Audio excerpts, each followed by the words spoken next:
Richard Syrett's Strange Planet. Following the truth wherever it leads.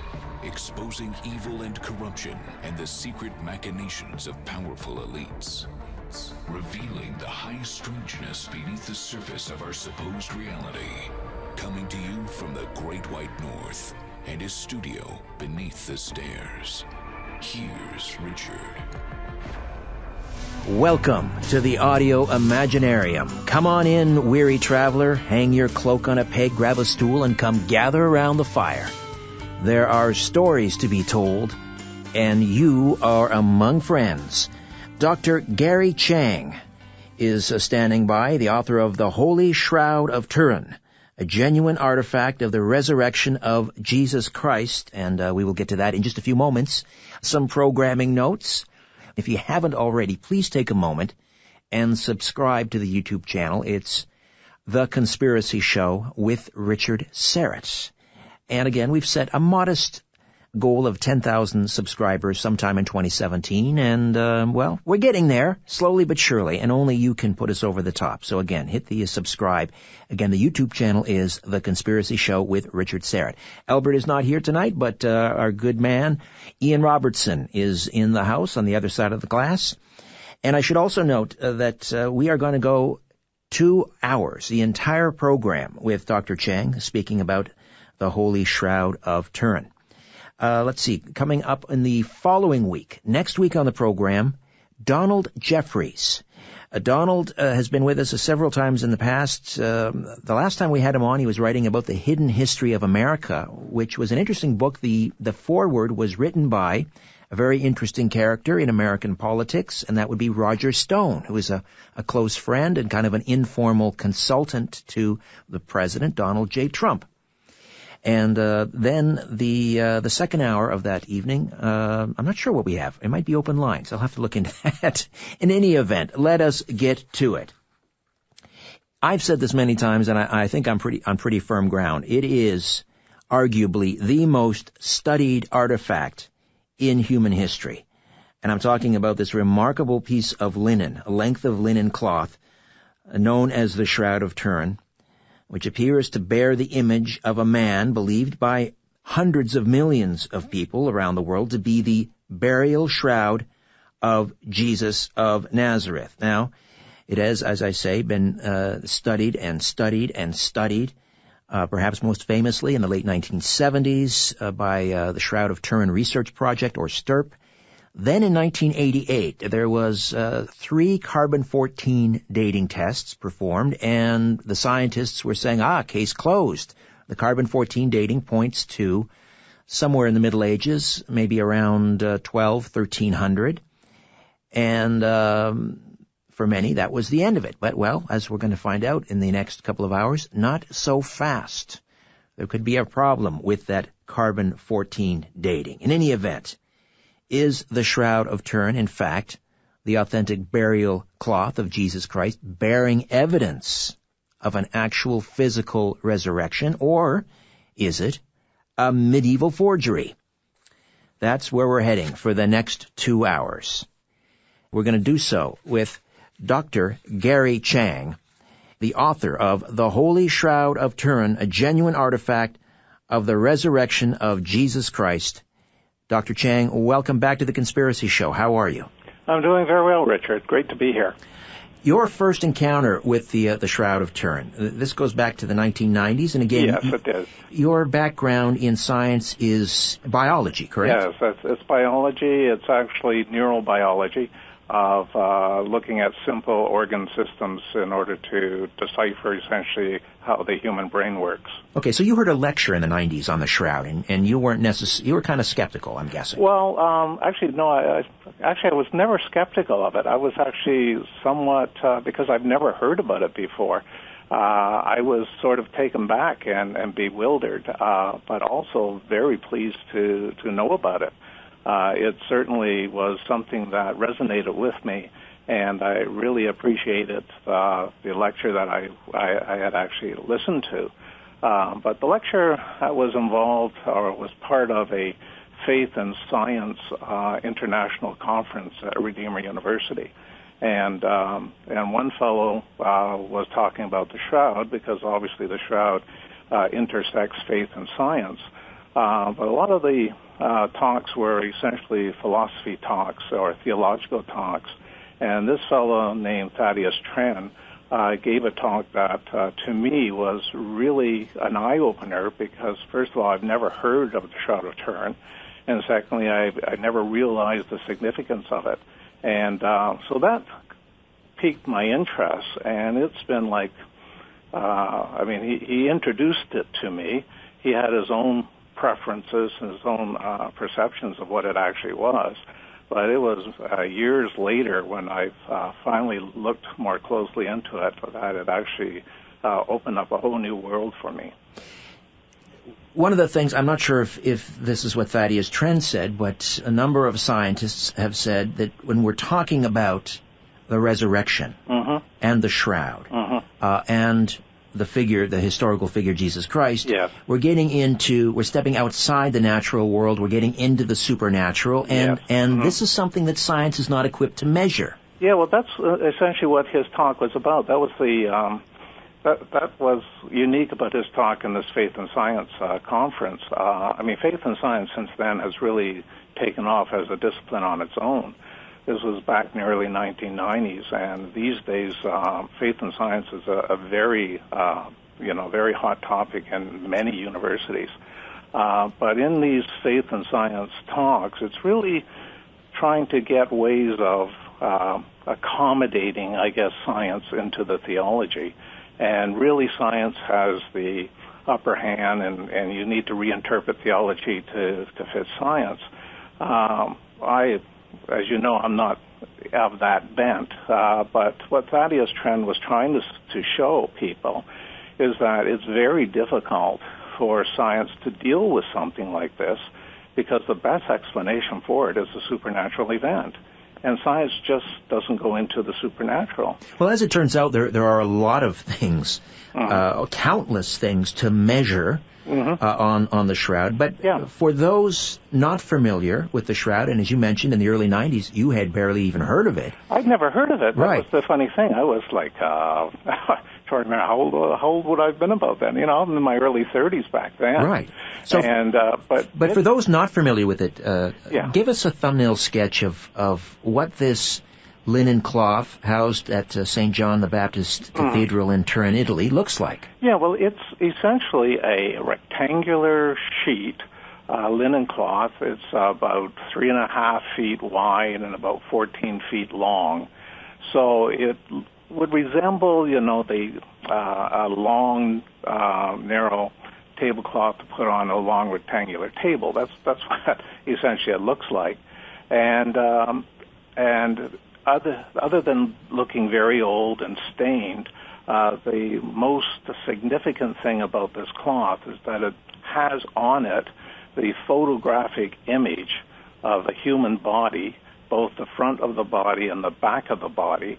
And the way the image is on the cloth, you can tell that this cloth was laid down, and then the body was put on one side of the cloth, and then the other end of the cloth was pulled over the head of the body, and that's what has left an imprint on the cloth. And it's not the cloth per se that causes any problem. It's the image on the cloth. What is that image? How did it get there? And how could something, if it were medieval, how could something have been created as a photograph back in the medieval times? And the photograph taken at just before the end of the 19th century by Seconda Pia, that was a real jaw dropper, because what did that photographic image tell us? Well, one of the things I have to do when I describe this to people is, today I have to explain to them what film photography is. That's true. For a couple of old codgers like us. No one. Well, there are a few people who still send film negatives into a processor processing to get it printed up, but we don't do that anymore. Every picture we take, it comes up on our computer, on our phones, or on our cameras, and it looks like the picture that we just took. What we call a positive image. Well, we call it positive. People don't realize that before that developed, I guess back in probably in the 1990s. Before that happened, all photography that was worth anything was done on film. But you had to, so the light was captured by the camera, or by the film in the camera, and that film in the camera was sent away to get processed, and then you got your prints. Well, I have to explain that to people now, because I realize when I describe what Secunda Pia did, some of the younger kids look up and say, well, what on earth does that mean? What big deal? So briefly, what it is that, and as you know, and as us old-timers know, is that if you take a picture with the old cameras that had film inside them, you had to take that film and get it developed. Well, that film when it gets developed, it's essentially a reverse of what you saw with respect to light. And so things that were light in your real scene became dark, and things that were dark became light. So a negative image. Yeah, so you get the negative image, and then in order to get the positive image, you then need to take another process where you shine light through that negative and make a shadow onto a photographic paper. And that's how you get your photograph, your positive, okay? Well, Secunda Pia, that's what he did. Back at the time when he was doing photography, that's what they were developing. Kodak was just starting to get into it, but a lot of people were amateur photographers making their own plates, doing their own chemistry. And so what Pia had to do is he had to take his camera and take a picture of the shroud, and of course he had to. It wasn't automatic like we've had it as automatic, where you just, point your camera and press the button, right? But he needed to make sure it was exposed long enough. He needed to make sure lighting was proper. Of course, the electric lights just came out at that time, and so he had to play around with that. So he had to do a lot of experimenting to make sure he would get a picture of this shroud. And, of course, the shroud was only brought out, and that's another point people don't realize, the shroud, up until, more recently, up until the last 20 years, the shroud was only brought out maybe once every 40 years. Right, kept in a silver box. That's right, and so people never really saw it, and there were no cameras to take pictures of it before. And even if you could see it, it was such a faint outline, right. almost like a water stain. Exactly, and so... Even now, I own my own replica of the shroud, and life-size replica, and you know that unless I point out people where the face is, they don't see it. It's that the contrast is so poor. So we're heading into a break here, Dr. Chiang. Okay. We have about 60 seconds. So just tell us what's so remarkable about the photograph of Secunda Pia. Well, what was so remarkable is that when he took a photograph, he took the film to his darkroom and he developed the negative. And he thought he would see in the negative something that was even less comprehensible than he saw in the real shroud.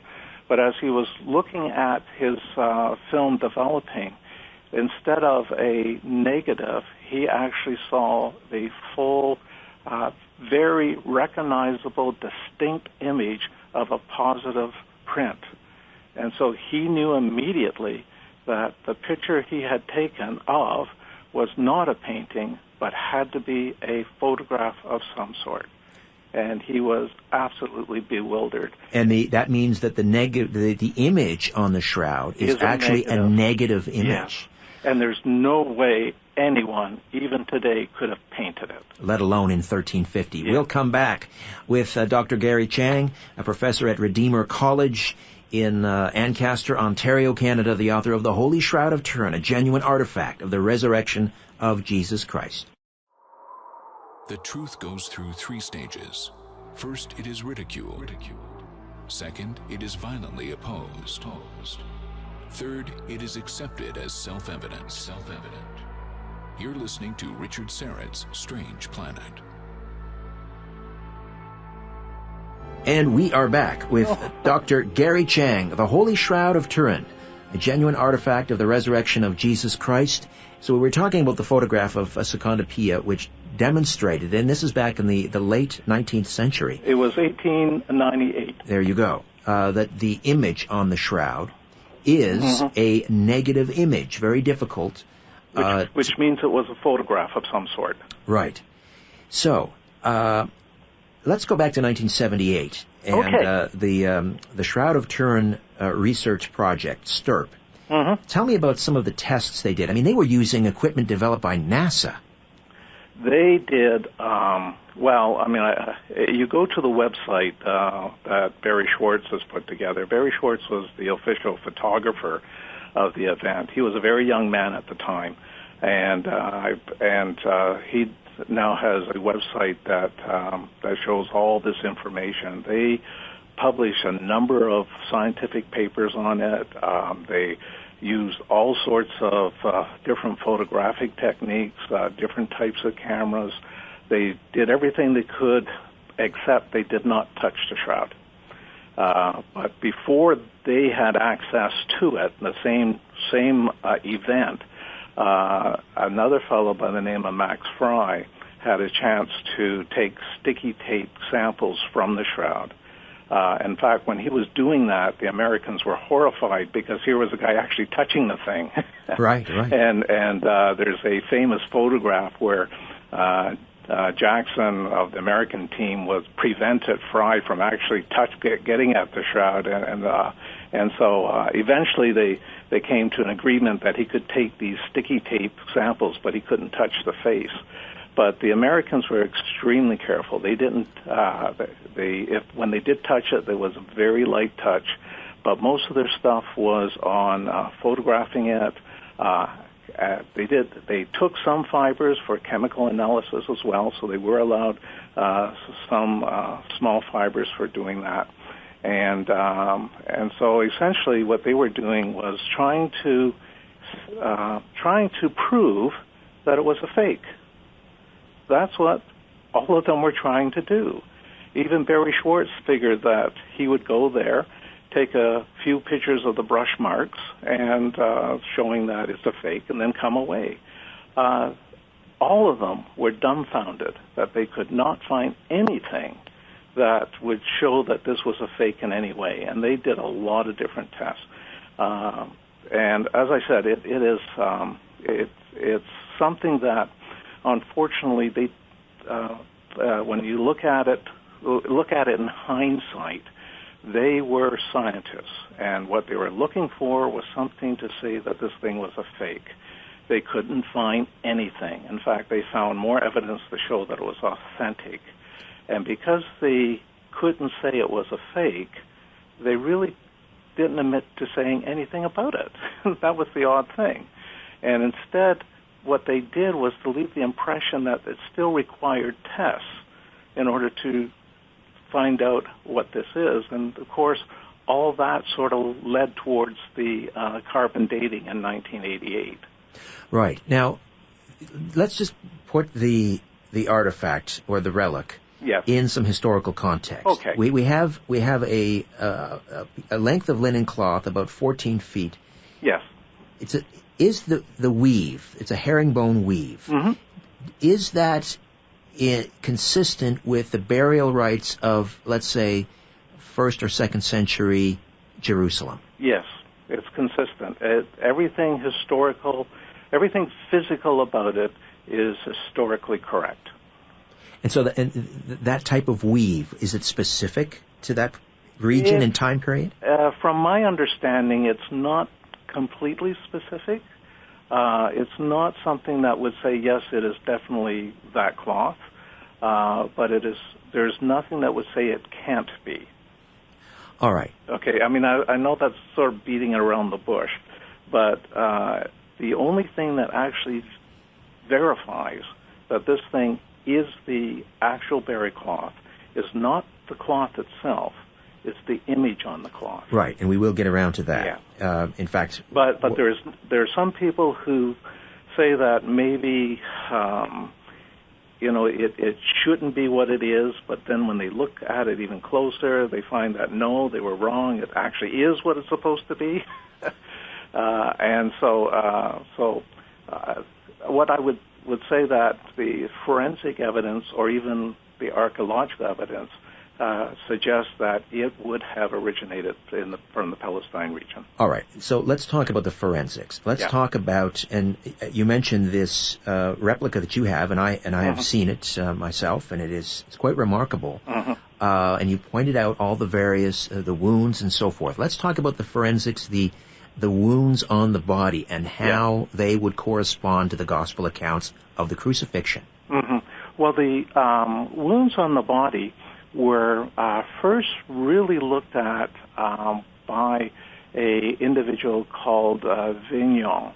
I may not have pronounced that properly. A French scientist and artist who saw a picture of saw Pia's picture back in the early 1900s. And so when Pia produced the picture, of course, there was a huge reaction to it. People were really amazed. But you've got essentially two types of people when we actually look at the shroud. And I sort of mention this in my book and try to elaborate on that because we fall into one of the two types. There's the type who really want to believe, and there's the type who refuse to believe. And so what happened is that after Pia produced this picture and people thought this was amazing and yes, it can't be a painting, then someone suggested that it was a painting and found some historical evidence back in the 1300s that suggested that it could be a painting, okay? So, but at the same time when all this controversy was happening, this picture landed in a lab in France, and a couple people there were looking at it, and one person really wasn't concerned by it. He was actually a Roman Catholic. But another guy who was an agnostic was really disturbed by it because he said, this doesn't look like a painting at all. And so he actually asked this other fellow who was the Roman Catholic, Vignon, to take a look at the picture.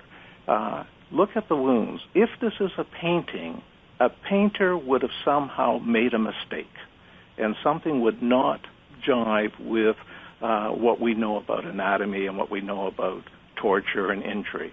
And so what Vignon did is that he went and he mapped all the wound marks, and he realized that the wound marks were actually created by a Roman flagum, which has a ball-bearing type things at the end of the whip, and it digs out the flesh. And those are the imprints that are on the body. No medieval painter would have ever known that. The other thing is that the pattern of the whips on the back and on the front and on the calves and across the buttocks can be explained by two people doing the whipping. Okay, and another thing that an artist would never have been able to put onto a picture.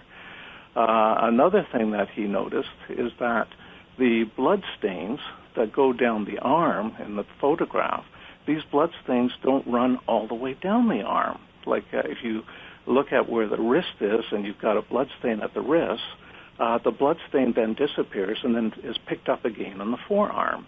An artist, so that means that the cloth came in contact with the body, and the blood stains in turn were picked up by the cloth touching the body.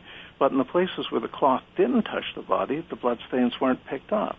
A painter would have never realized that. Right. In other words, a forger, if this was a medieval forger and this was in fact painted on, he would have had to have an incredibly sophisticated knowledge of anatomy and forensics. And also the blood. The way he looked at, now again, Vignon only had the black and white pictures.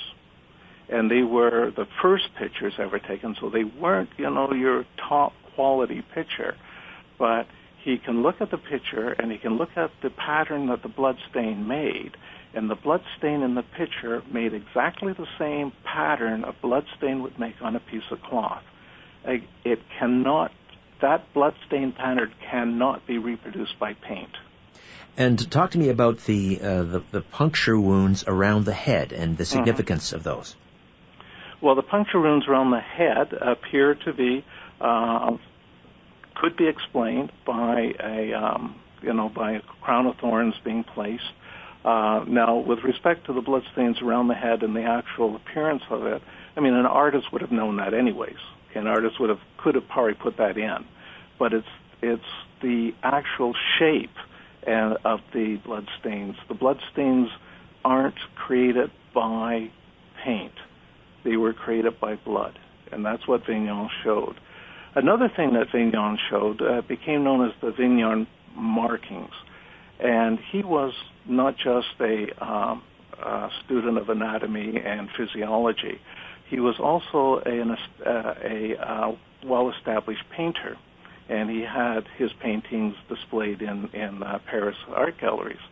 So he knew all about the different pictures that were created in since the Byzantine time. I might have pronounced that wrong. Byzantine. Byzantine, okay. Mm-hmm. He knew all about those pictures of the Christ and what they looked like. And there was a specific time, if you go back in history, there's a specific time when all of a sudden all the pictures of the Christ started to look similar. And what he did is that he mapped on these different pictures things that were similar. Now, there are some things that are simply similar because that's the shape of our head. There's a open square between the eyebrows that is very similar to all human beings. But there's certain things like the twist of the hair across the forehead or the slash across the neck near the chin. Those are very specific for the shroud, and most of these pictures have that on it, which indicated to him that this image was seen by people long before the 1300s. Right, because many researchers or many historians have claimed that the shroud suddenly appears in 1350 and has no history beyond that. And that's where they're mistaken, because the analogy I use is that people think that dinosaurs were discovered recently. Yeah, but dinosaurs were given the name dinosaur in the 1800s. They were known long before then. It's just that they weren't called dinosaurs. The same thing with the Shroud of Turin. If you realize that it's actually the medallion or the cloth of Edessa, it goes all the way back to Turkey and all the way to the Palestine with the disciples. All right, we'll take a time out, Gary, and perhaps we can circle back and touch on that point, the history. But I want to get more into the forensics, also how this lines up with the gospel. Okay. And we'll do all of that and much more with Dr. Gary Chiang, the Holy Shroud of Turin, a genuine artifact of the resurrection of Jesus Christ. You're listening to The Conspiracy Show. My name is Richard Serrett. Don't go away. As you're staring up at the night sky, ever wonder who's staring back? You're listening to Richard Serrett's Strange Planet. And we are back talking about the Holy Shroud of Turin, the most studied relic and artifact in human history, a remarkable piece of linen cloth about 3 feet wide and 14 feet long, housed at the St. John the Baptist Cathedral in Turin, Italy. And hundreds of millions of people believe it to be the actual burial cloth of Jesus Christ, and further, that it bears witness to the resurrection event itself. Dr. Gary Chiang is with us, and he is a professor at Redeemer College in Ancaster, Ontario. I want to talk a little bit more about the forensics before we move on. Okay. And the other wound that is interesting, that is a post-mortem wound in the abdomen. Mm-hmm. And first of all, describe the wound and how do we know it's a post-mortem wound, and why is that significant? Well, okay. The wound appears just under the rib cage, slightly towards the left-hand side, and it is significant because it bears witness to the gospel accounts.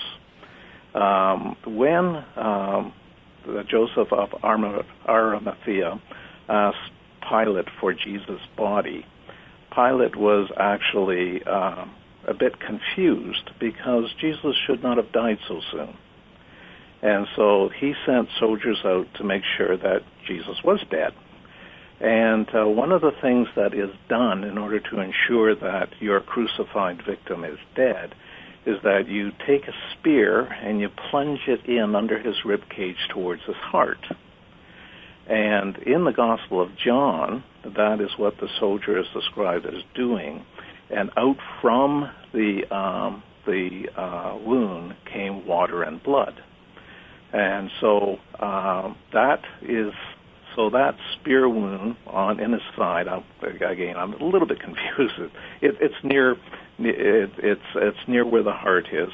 Could be slightly on the side, but it's shown quite clearly on the shroud, and it appears that the blood had leaked from the body onto the shroud and pooled along his back. So the thing about the theological significance about this is that people at one time thought that John, writing this, didn't really see this. Instead, he is saying that what's the importance of water in Christianity. And water coming out of Christ is the same as saying that the Holy Spirit comes out of Christ. That's the analogy that people were or the reason they think that John might have described that. Well, after Vignon did his work, he didn't have actually. He had some access to cadavers, but it was now we look now at the 1930s. Now, what's interesting about what happened in 1931 is that this was the first time the shroud was being displayed since 1898. And Secunda Pia was actually accused of faking the photograph. And he lived most of his life with that. And they couldn't take a picture of the shroud because it wasn't ever brought out again until 1931. And in 1931, they made every effort to make sure they got the right photograph, they got it done properly, and it was in fact a negative, and wasn't anything to do with Secunda Pia's technology. Well, that picture at that time, which is the Giuseppe Henri's picture, it too then ended up in France. And at this time, a person by the name of Pierre Barbet, who was a surgeon and an anatomist who in Paris had a chance to look at this. And he set out to try and do some experiments on tissue to see if it would verify the image that we see on the cloth. I'm going to jump in here now, Gary, because we're heading into another break. Okay. We'll come back. I'm going off on a tangent. No, it's all important information. Okay. So when we come back, we'll finish off on the forensic aspect. Okay. And then we'll get into the gospel accounts and much more to discuss. Yeah. The Holy Shroud of Turin. Dr. Gary Chiang right here on The Conspiracy Show. Don't go away. It's time to redefine reality. This is Richard Syrett's Strange Planet.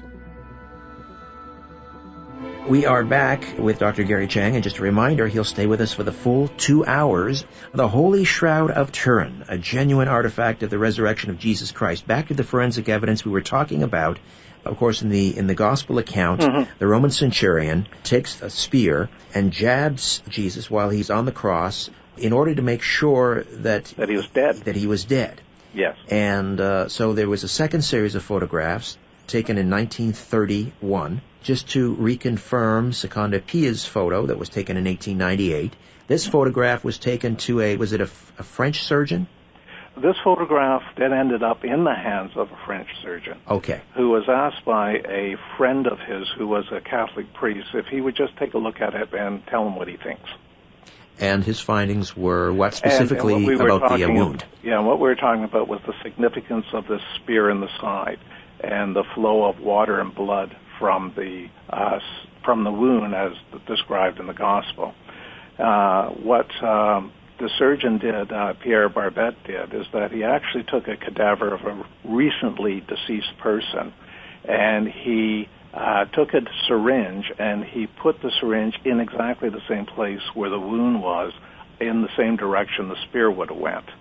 And what he noticed is if he pushed it a certain distance and started to pull things out, he actually got clear fluid.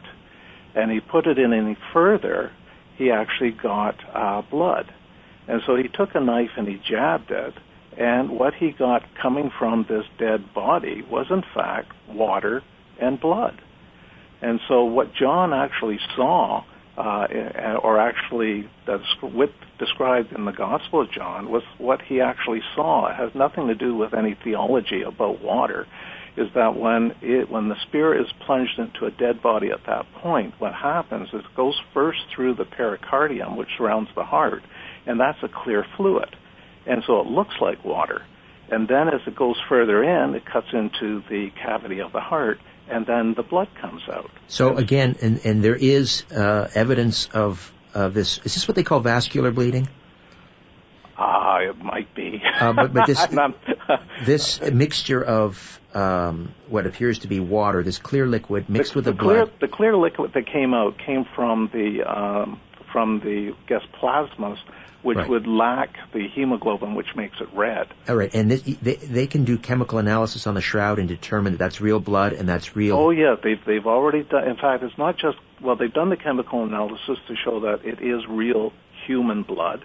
They've also done different types of cameras to show that the blood has a halo around it, and that halo represents the plasma separating from the actual red blood cells and hemoglobin. And so again, a painter would have never been able to do that. No, not probably today, and never mind back in 1350. It's something that's not created by paint. There's something else interesting. I seem to recall you pointing this out when I was standing before your exact replica of the shroud, and there is a kind of a scuff mark or a scrape on the knee of this figure on the shroud. The significance of that is? Well, I mean, this person, whoever it was, went through quite a bit of humiliation, quite a bit of torture. He was scourged. In fact, it is thought if it is Jesus Christ, some people claim that Pilate was hoping that after the scourging, it was so bad, he wanted it bad because he wanted the Jews to say, okay, that's enough, we're not going to kill him. He didn't realize what he was doing. But essentially, he was doing what was already prophesied in the Old Testament. But isn't there a gospel account where as Jesus is carrying the cross dragging the cross on his shoulder, he falls to one knee? Well, I'm not sure about that.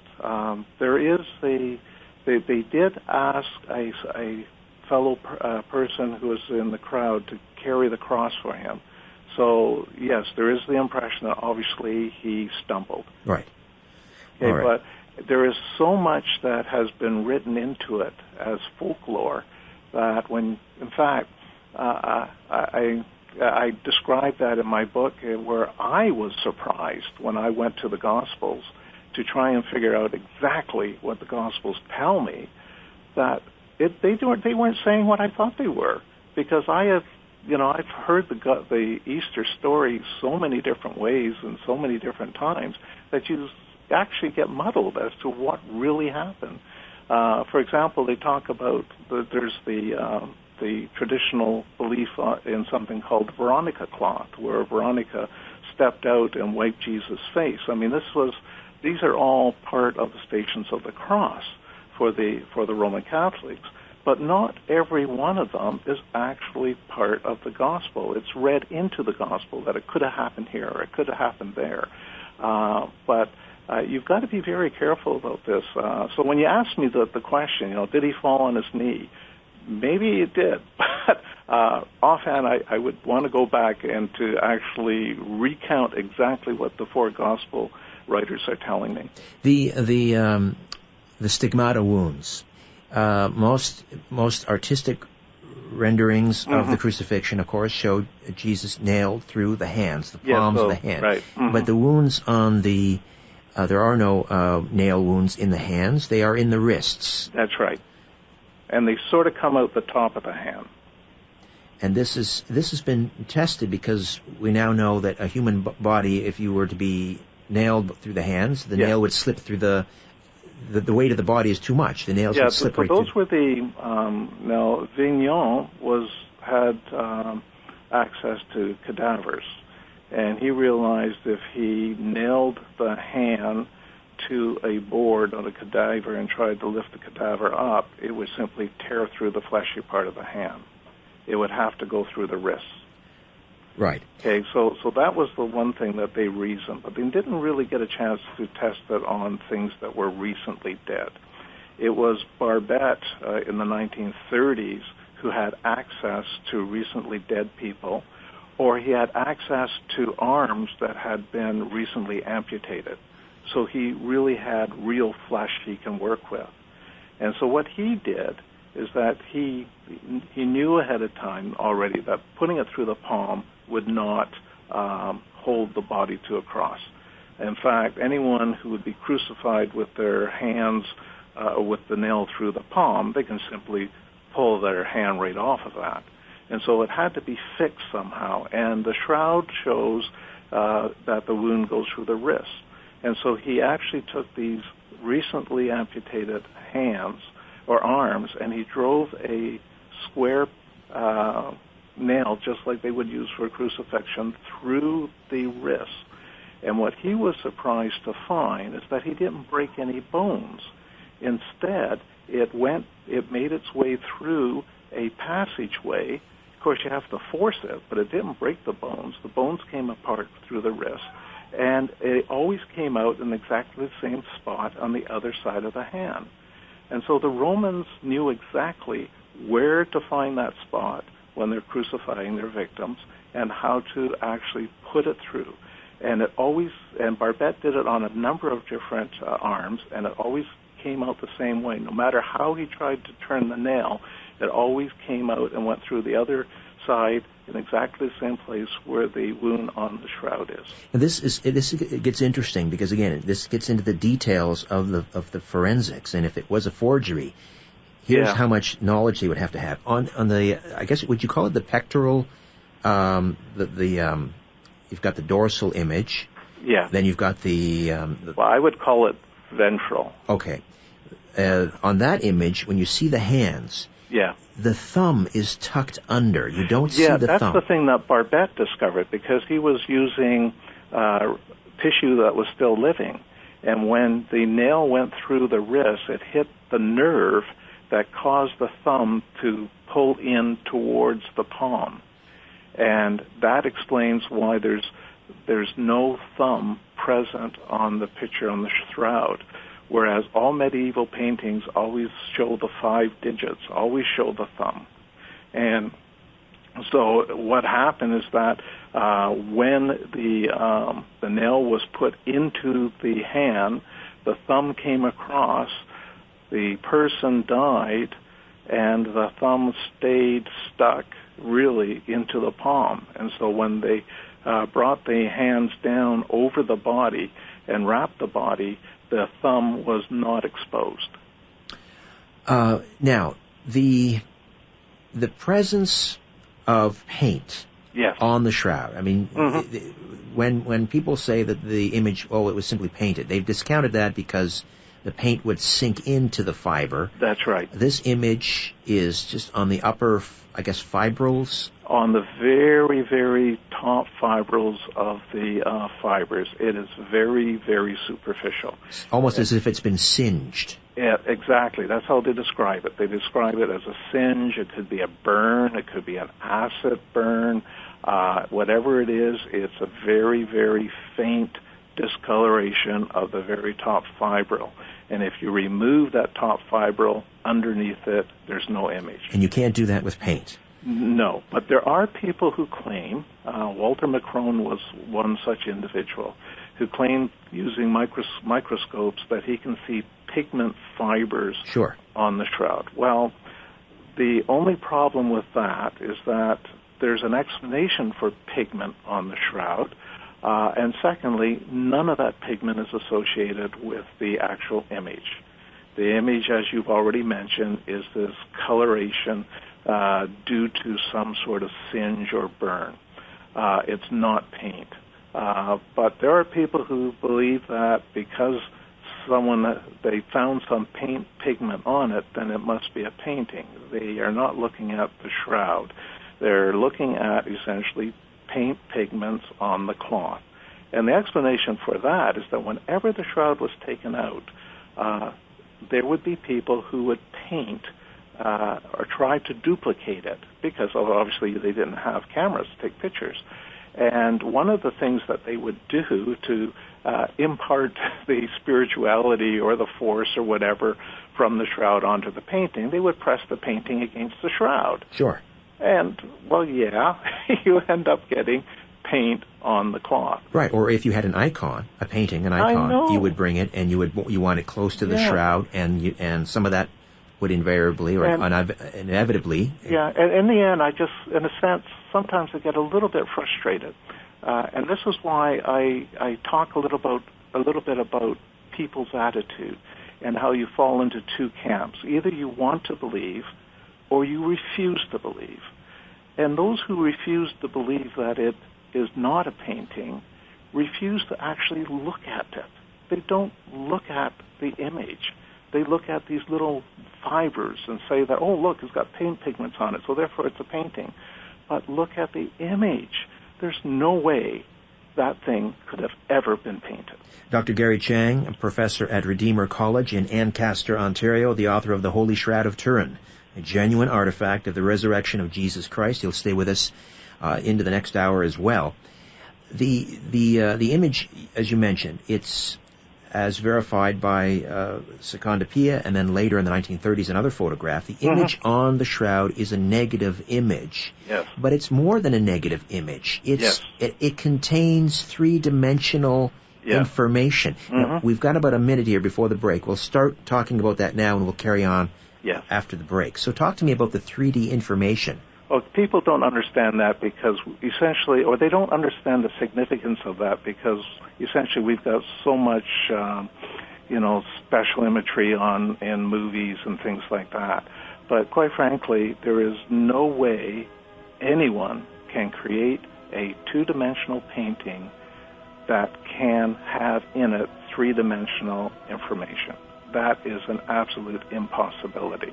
And yet the Shroud of Turin is a picture that has three-dimensional information in it.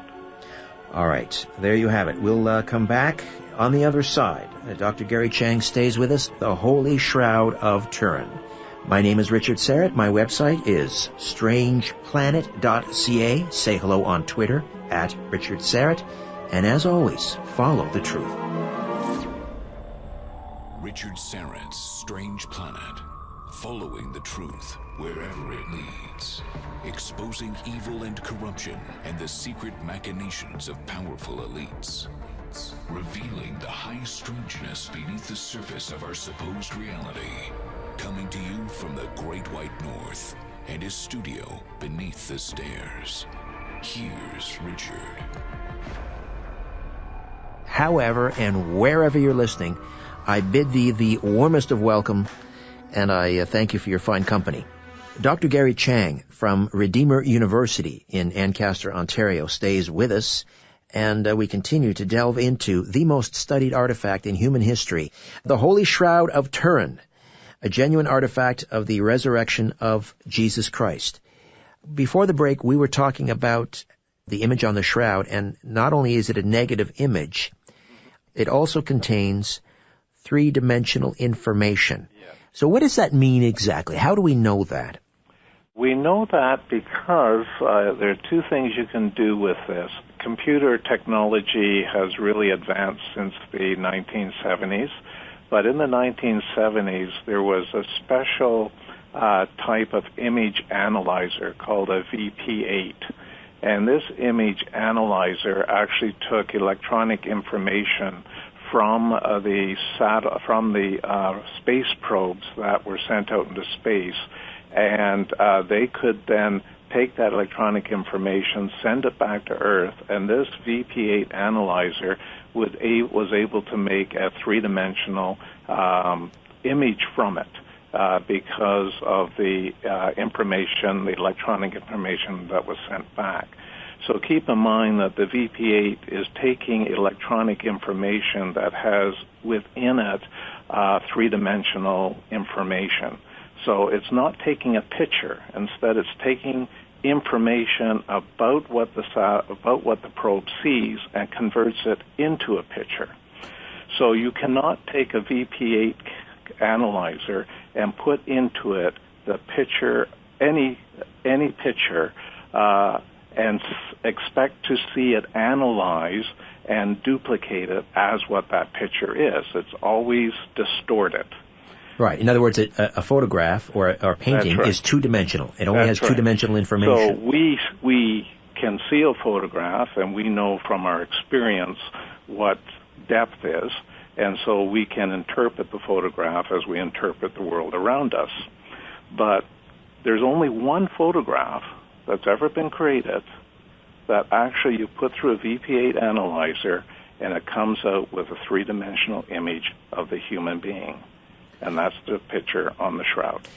So that would strongly suggest that at the moment that image was transferred onto the linen cloth, it had to be draped over a three-dimensional object or body. It's more than that. This is what people don't realize. The picture on the shroud, because when you take a look at the negative, okay, which is now the positive, you can see this picture of a man. Okay, so you can see that, all right? It's a picture, and you can see it's a picture of a man, and so it had to have been draped over a cloth. Okay, that you can see. But what you can't do is that you can't take that picture, if it were really a picture, and put it through a VP8 analyzer and come out with a three-dimensional image. Right, it would be distorted. It would be distorted, but it's not distorted. So this is more than a photograph, and that's what people don't realize. For example, there was a Prince a few years ago claimed that Leonardo da Vinci, using a crude type of photography, was able to create this image on the cloth in the negative. That can't happen because it's not really a photograph. It's got photographic properties, but it's really packed full of technical information that can be used to create a three-dimensional image. Now, I don't recall whether you delved into this in your book, The Holy Shroud of Turin, and we should point out that this book is available.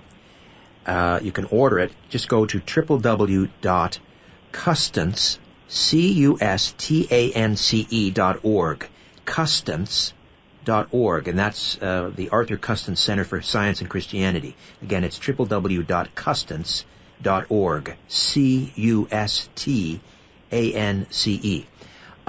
Not only does the image contain three-dimensional information, but it also, the way the hair falls, the way that the skin is hanging on the body, it's not sort of squished down as if it's lying flat on a surface. It suggests that the image was hovering in a vertical position when the image was transferred from the body onto the cloth. Yeah, there are two explanations for that.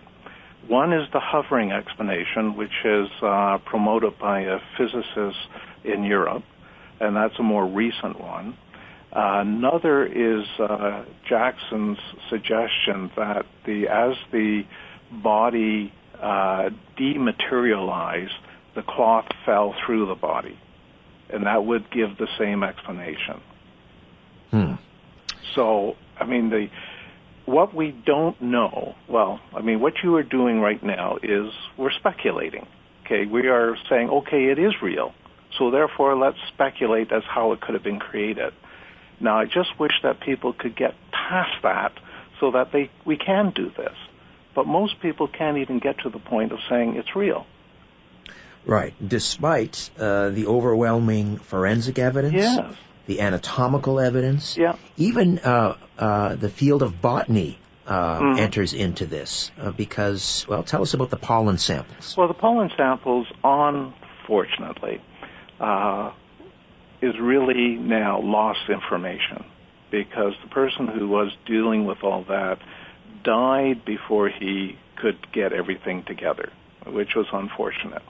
But what he claimed, and this is the problem, we can't actually verify what he claimed, but he was a well-known forensic scientist, this Max Fry, and he said he found pollen grains on it that could only come from the desert region in Palestine and were not present in medieval Europe. And so that was one of the evidences or forensic evidence to indicate its authenticity. And when the body was anointed, when Mm-hmm. Jesus was laid to rest in the tomb, the burial tomb, and was anointed, Yeah. were there flowers and certain herbs placed inside the shroud with the body that matched those pollen samples? I'm not sure about that. He wasn't really, the notion of flowers on the body came about as a result of someone taking the Giuseppe photograph and seeing some type of flower pattern on the image. But in many cases, some people believe that, but that was long after Max Fry had done his pollen work. But I have, now that I have access to an exact replica, I've tried to duplicate the same area and looked at in the negative where these petals are supposed to be. I don't see that. So it's actually the result of the type of,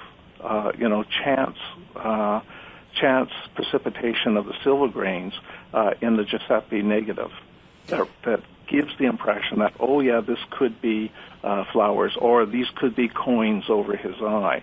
When you actually take the replica and I take pictures of it and I inverse it, I don't see it. So those have been used as sort of corroborative evidence that the shroud's real, but it's really a bit weak. I want to dial back just for a moment to the forensics, because this is also significant. According to the Roman custom of crucifixion, or the barbaric practice of crucifixion, in order to hasten the death of the victims, they would break the leg. That's right. So that the legs could no longer support the weight of the body, and then the person would essentially just sort of suffocate and drown. Exactly. Yeah. What is significant about the image on the shroud as it pertains to that particular aspect of crucifixion? Well, the image on the shroud would suggest that there are no broken limbs. And so his legs were not broken. And that also coincides with the spear in the side that the Roman soldier put in to see if Christ was dead. Again, this all stems from Pilate not believing Jesus was dead yet. And what a number of people don't realize is that if Jesus were to have died because of crucifixion, he would not have been dead yet. He would probably had to have his legs broken, or the spear would have killed him. Okay, but he was already dead long before they believed he should have died. And what people don't realize is that crucifixion did not kill Jesus. Jesus willingly gave up his life. Interesting. I'm speculating here, that they have been able to identify the bones, for example, of the victims of Roman crucifixion, and invariably the legs would have been broken. Well, again, I'm not sure if they've been able to do that, but they know that was one of the ways that you would hasten death in order for the the victim would die and then they can take him down before nightfall. Right, and the fact that the man on this cloth did not have his legs broken, that, again, lines up with the account in the Gospel. Well, the other point is that people say, okay, let's say that this is a real burial cloth, okay? Let's say that it is at the time of Christ, okay? Let's just give them that. How do you know it's Christ? Well, there's so many things that coincide with the Gospel accounts that the chances of it not being Christ is very, very low. The truth goes through 3 stages. First, it is ridiculed. Second, it is violently opposed. Third, it is accepted as self-evident. You're listening to Richard Syrett's Strange Planet.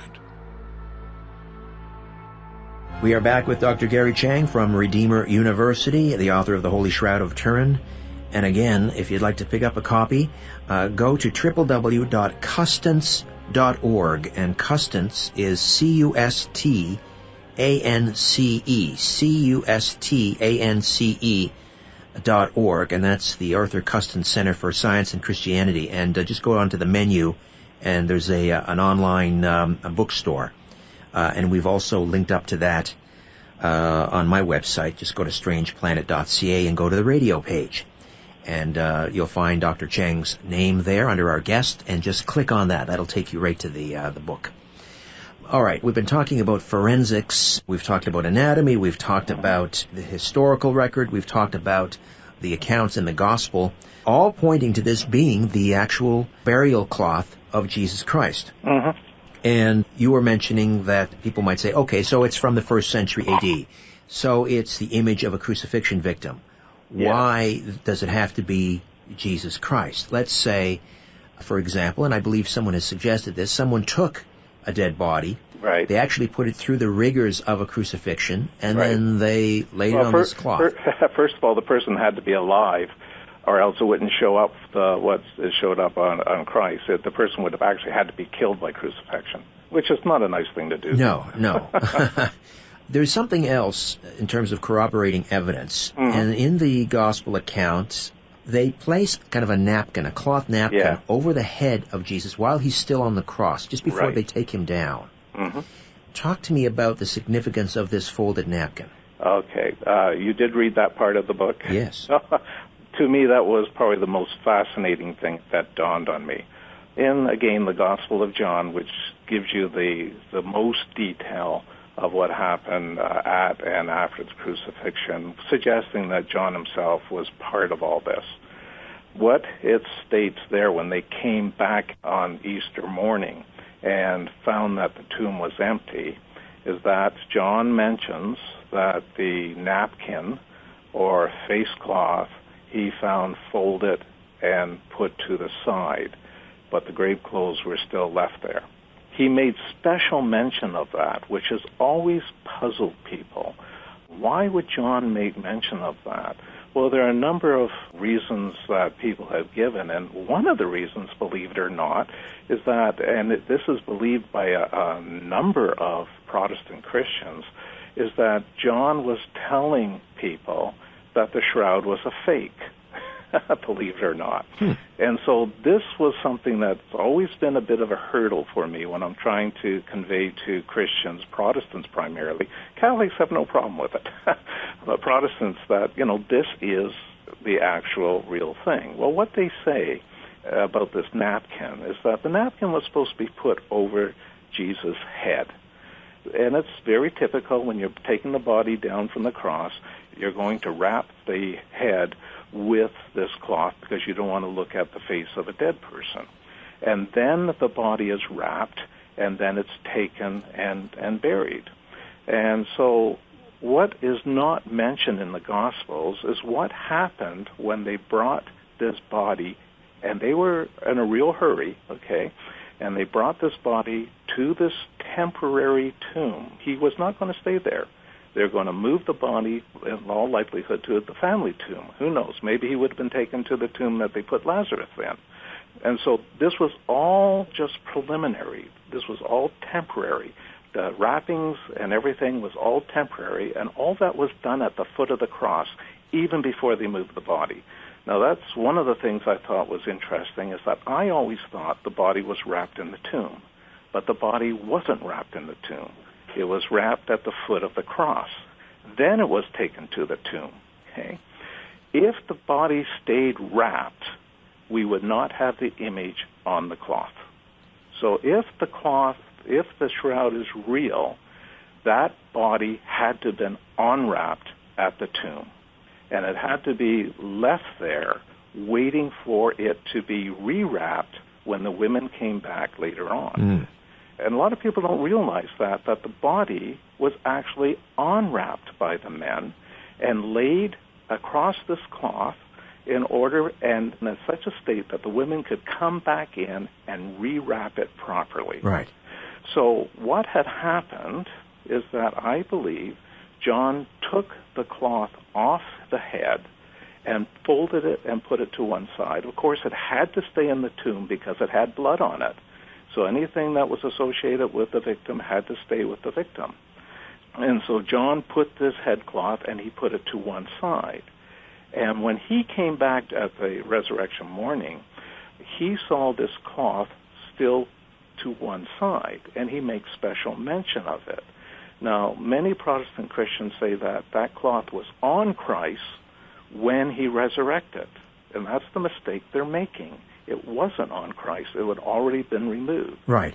But they say it was on Christ. If it's on Christ, then there shouldn't be the image of the head on the shroud, and that's why they claim the shroud's not real. All right. Now, this napkin, did this not show up in the north of Spain? They've got the napkin. Right. It's in Oviedo, again. The Sudarium of Oviedo, yes. That's right. And it's in Spain, and it's dated, it has documentation all the way back to 600. So they've got actual documentation that this cloth was there at the year 600. And it's claimed to have been the cloth that wrapped the head of Christ. It claims to have been that napkin. And they've done forensic studies on that cloth. It's got blood on it, and it's got a blood pattern that is consistent with the wounds we see on the face on the shroud. Hmm. There you go. All right. Further corroborating evidence. Mm-hmm. We haven't touched on this. I mentioned it near the beginning of the program, and that is the carbon-14 dating conducted in 1988. Mm-hmm. Yes. Which, according to the carbon-14 analysis, that placed the shroud somewhere in the 13th century. Right. 1200 to 1390 something. But there's a problem with the way that carbon dating test was conducted. Talk to me about that. Oh, that is fascinating, because even people who have no understanding of the shroud, but do know about carbon dating, in the history of carbon dating, they even have a chapter on dating the Shroud of Turin, because that's how significant dating the shroud was. And they now realize and are saying that the results were overstated. The problem with carbon-14 dating is that there's some variables that you can never account for. And so whenever an artifact is dated by carbon-14, you also have to have corroborating archaeological evidence before they will accept the carbon-14 dating. And what was very unusual about what happened with the shroud is that the carbon-14 dating was the only piece of scientific information that did not corroborate the shroud.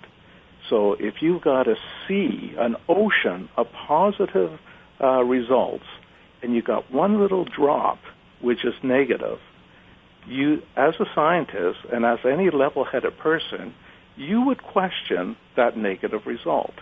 But that did not happen. Instead, that negative result completely overtook anything else that was ever done.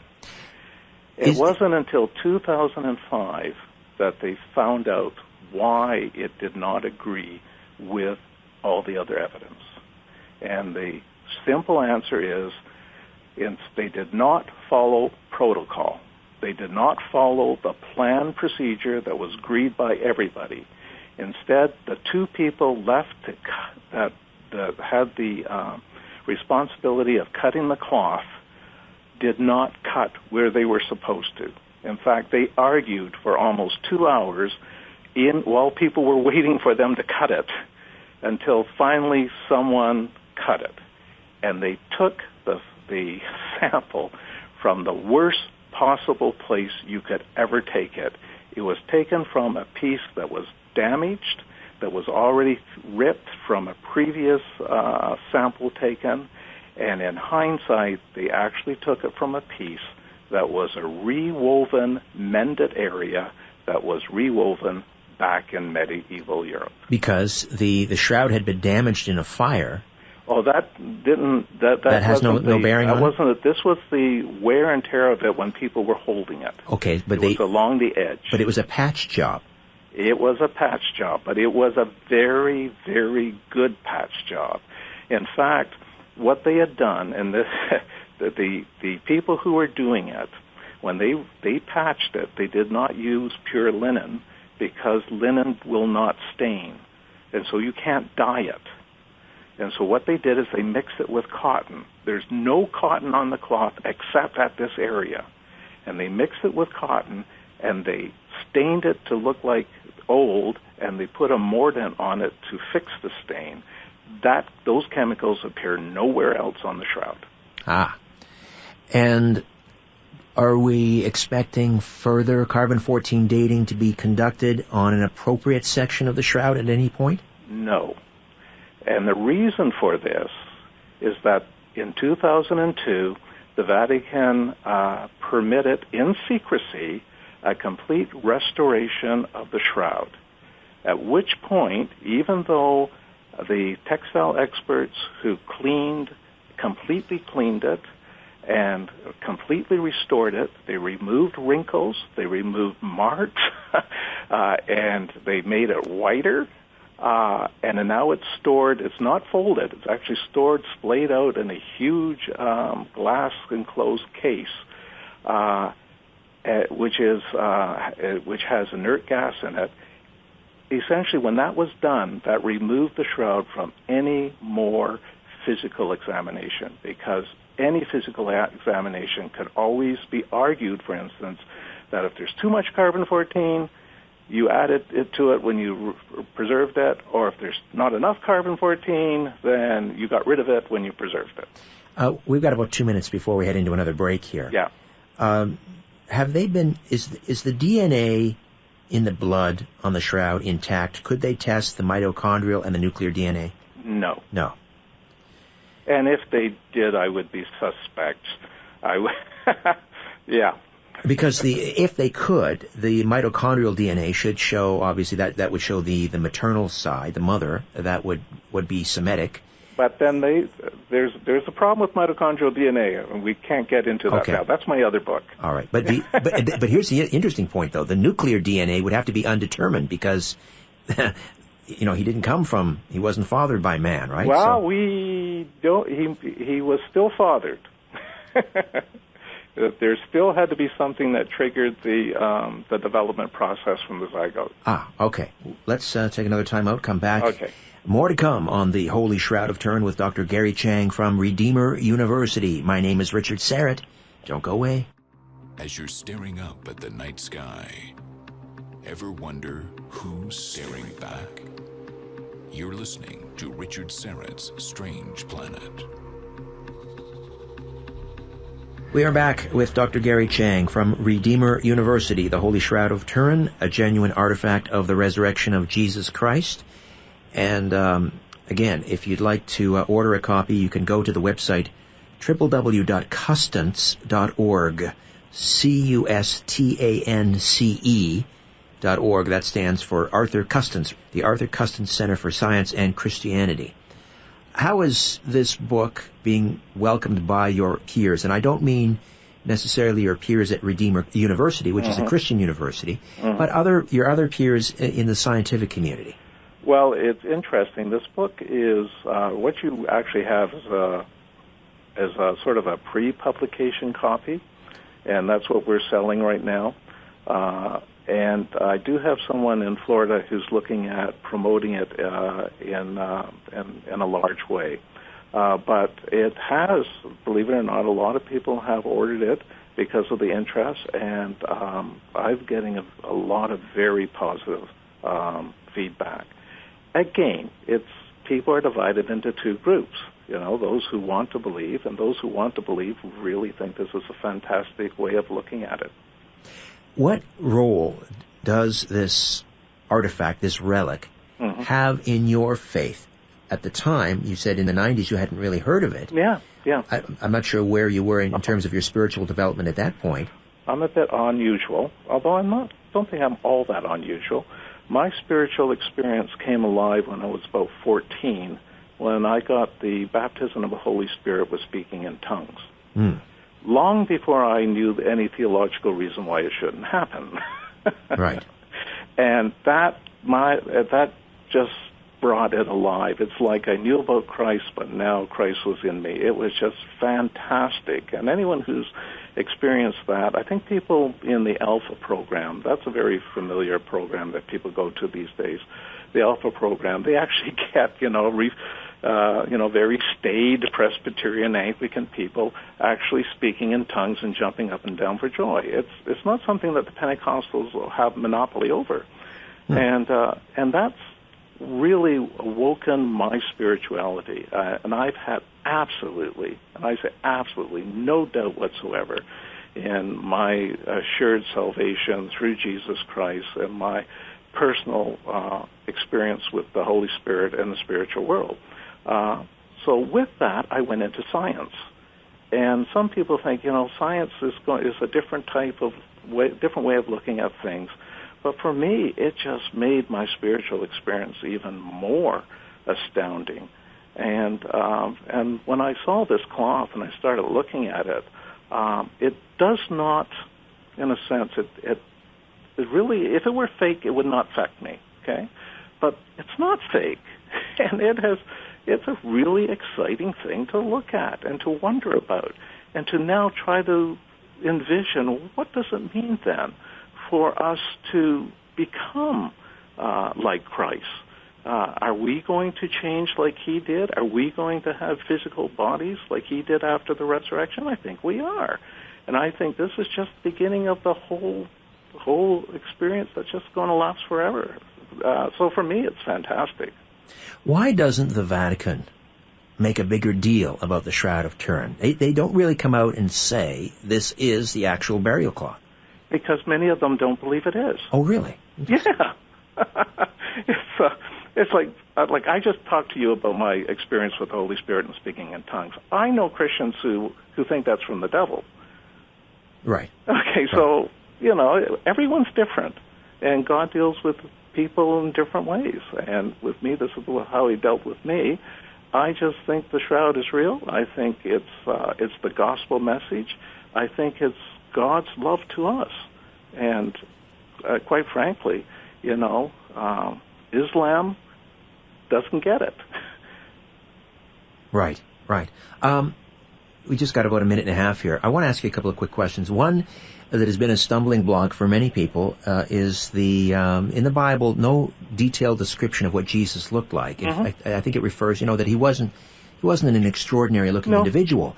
But the figure on the shroud would appear to be somewhere in the neighborhood of 5'11", maybe 6 feet.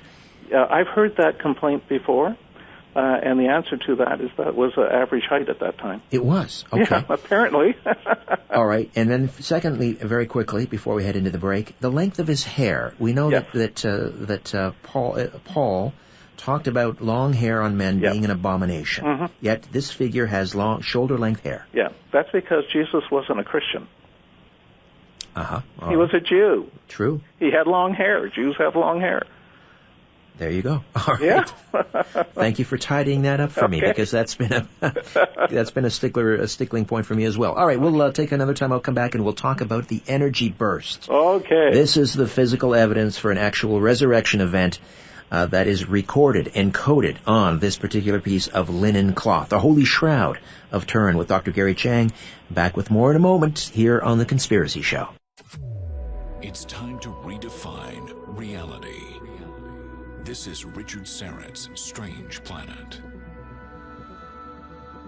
And we are into the home stretch with Dr. Gary Chiang from Redeemer University in Ancaster, Ontario, and the book, The Holy Shroud of Turin, a genuine artifact of the resurrection of Jesus Christ. You can get a copy at www.custance.org, C-U-S-T-A-N-C-E, custance.org. All right, this is where the rubber meets the road, really, and why this is not just any figure, image on the shroud. And that is, it also answers the question, how did the image get on the shroud? And you talk about an energy burst being responsible. Tell me more about this. Well, the way the image is created, or the characteristics of the image, first of all, it's a negative. Negatives are created when a burst of light or burst of energy causes a burn mark of some sort. And so you get your negative. It also has on it three-dimensional information encoded within it. So it's not the type of burst of energy that we have any comprehension of. It is now extending beyond even the borders of physics. So, in fact, to me, we are now getting to looking at really cosmology and the creation of the universe to begin with. And a lot of people don't realize this, but the Big Bang Theory has only been accepted more recently.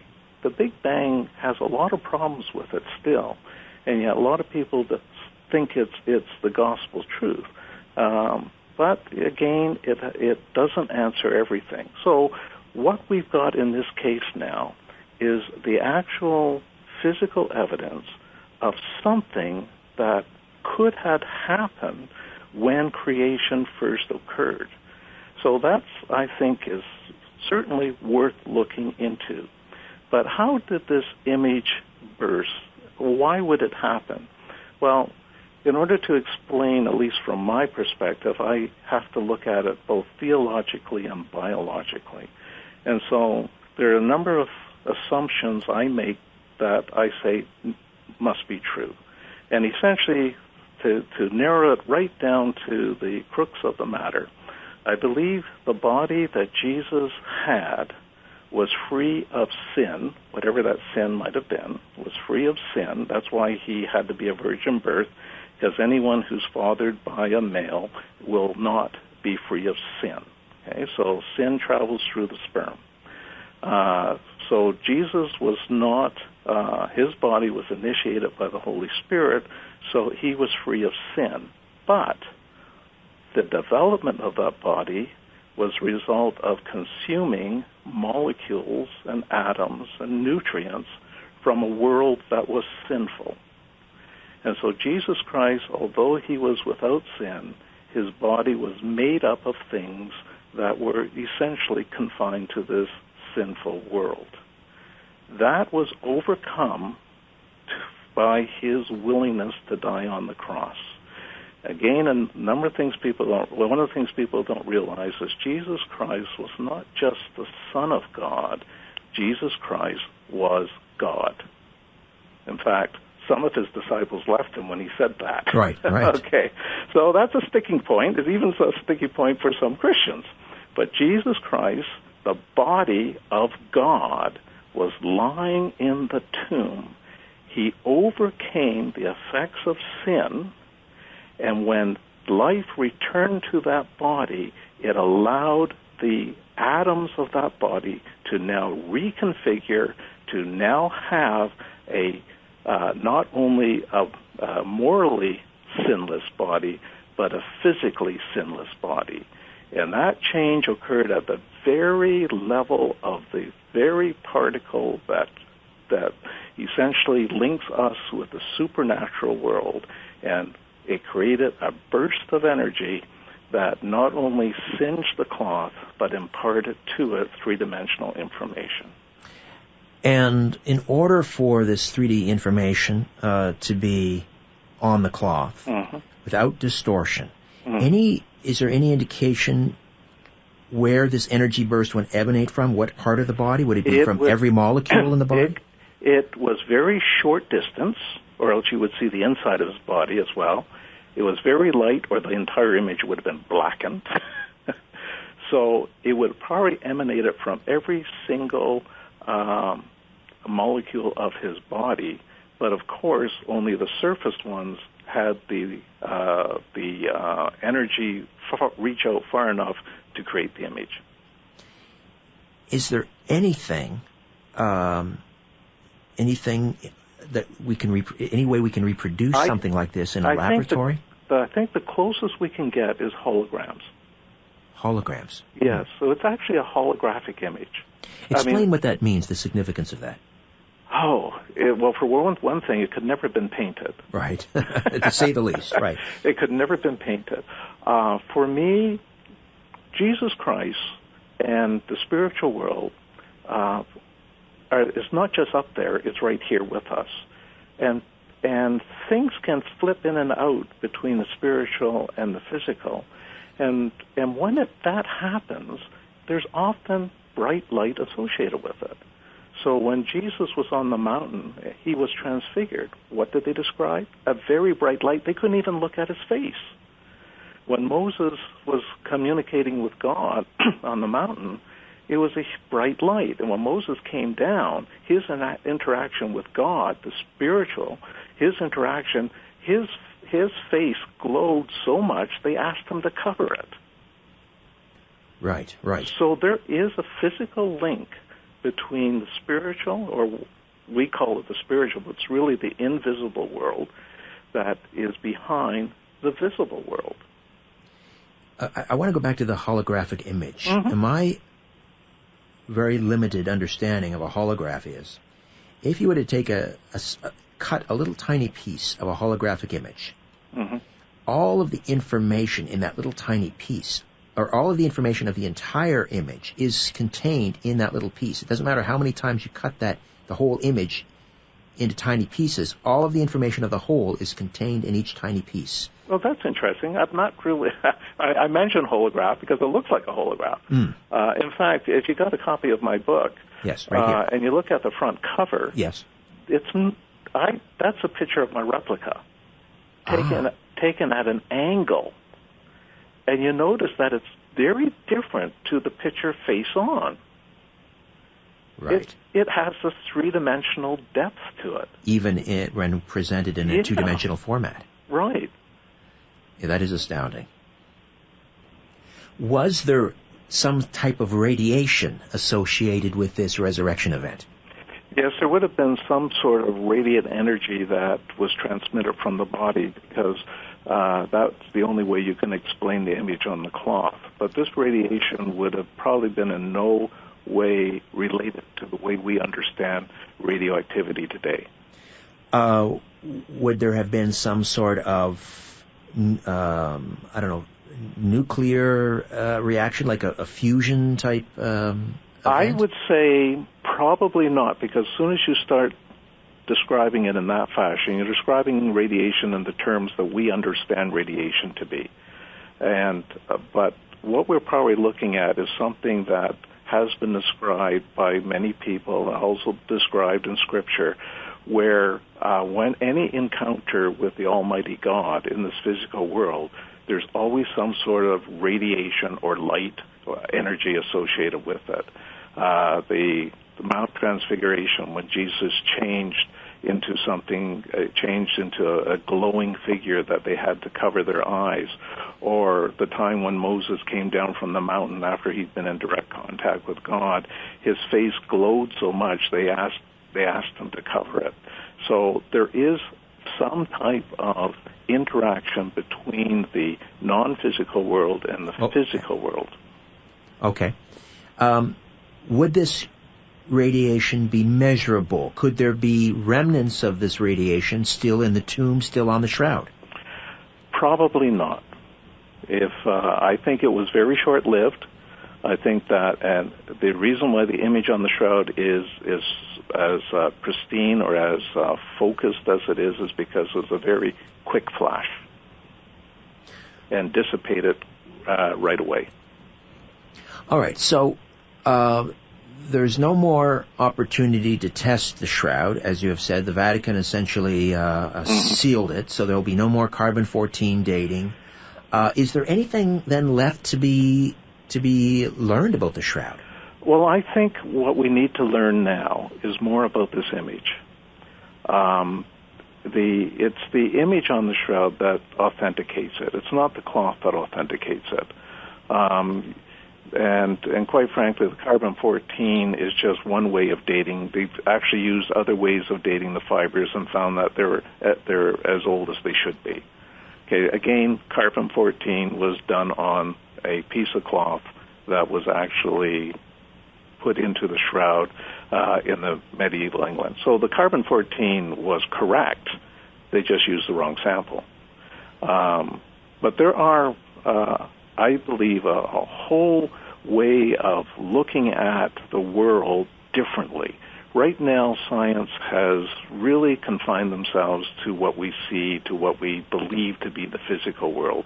And they have actively prevented anything spiritual to come into it. And I think when scientists start to realize that there is a spiritual component to living matter, then we'll start to look at the universe differently. And I think it will be a complete change in worldview, and I think it would advance science considerably. Are there many other scientists like yourself? Your background, again, is in biology. Mm-hmm.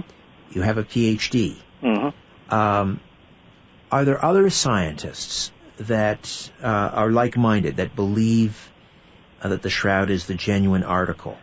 There are scientists who believe the shroud is genuine, but I'm the only one I know of who is still actually a practicing scientist. A lot are retired. A lot are from the physical sciences or the nuclear sciences. I'm the one who's brought in both the biology and the theology and the shroud, and that is what's made a big difference. We are biological beings, and yet we are made in the image of God. And I truly believe that when Adam was created, he was created not to sin, and he was created to become like God. And in fact, that's what Jesus said we would be. And I think that's what this entire experiment has been, and that is to make us, the sons and daughters of God. And we're going to be that for eternity. I'm trying to remember the name of the author I interviewed a number of years ago. He may have been my first guest as I sort of began this journey into investigating the shroud. He's an attorney, and his name escapes me, but he started out, again, trying to disprove that the shroud was authentic.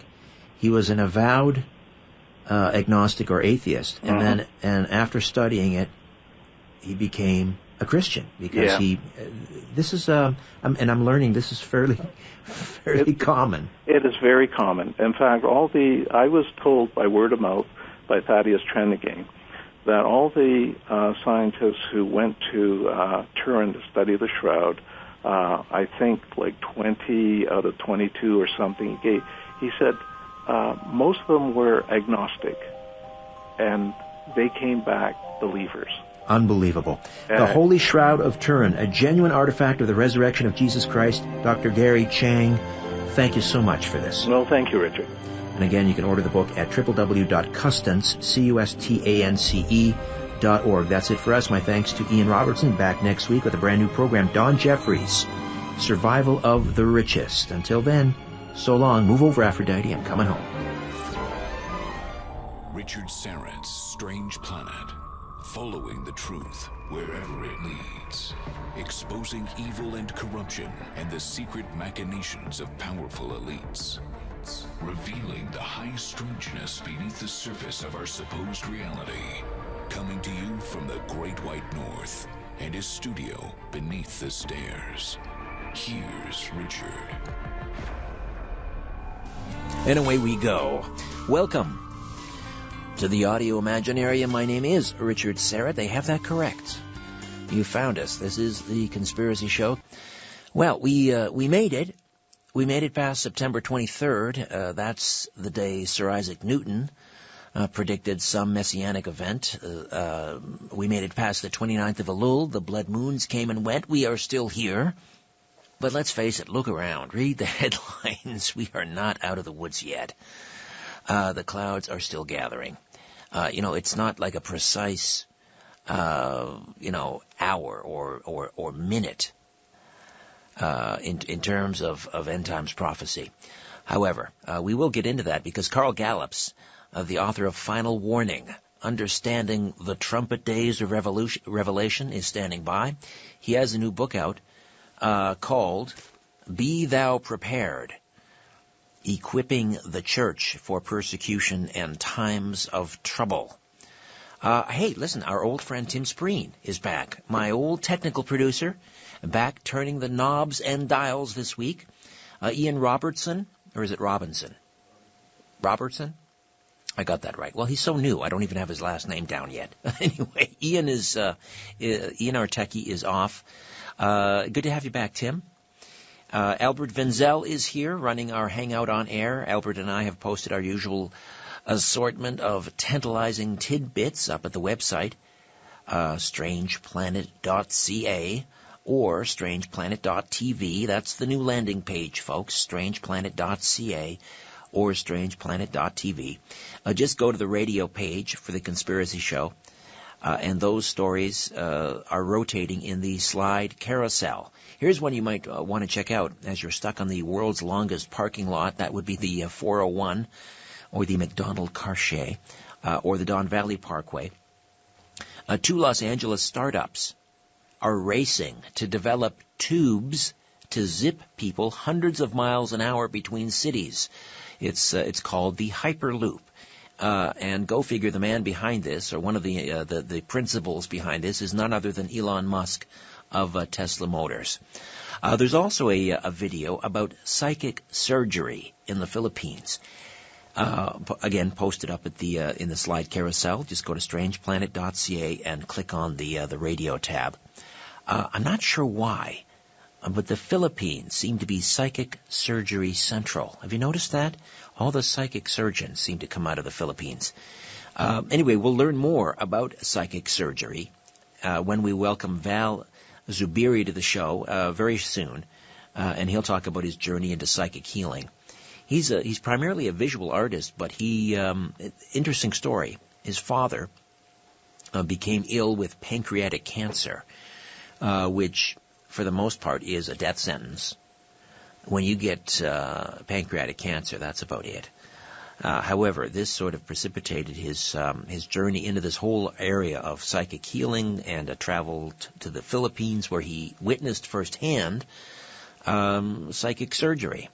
And we've all seen the videos on YouTube and so forth, and seen the expose, and it's been primarily sort of poo-pooed and debunked as some sort of a scam and a hoax. And then along comes someone like God of John, who came to Toronto a couple of years ago. My television partner, Jalal Murray, actually brought him to Toronto for a big event.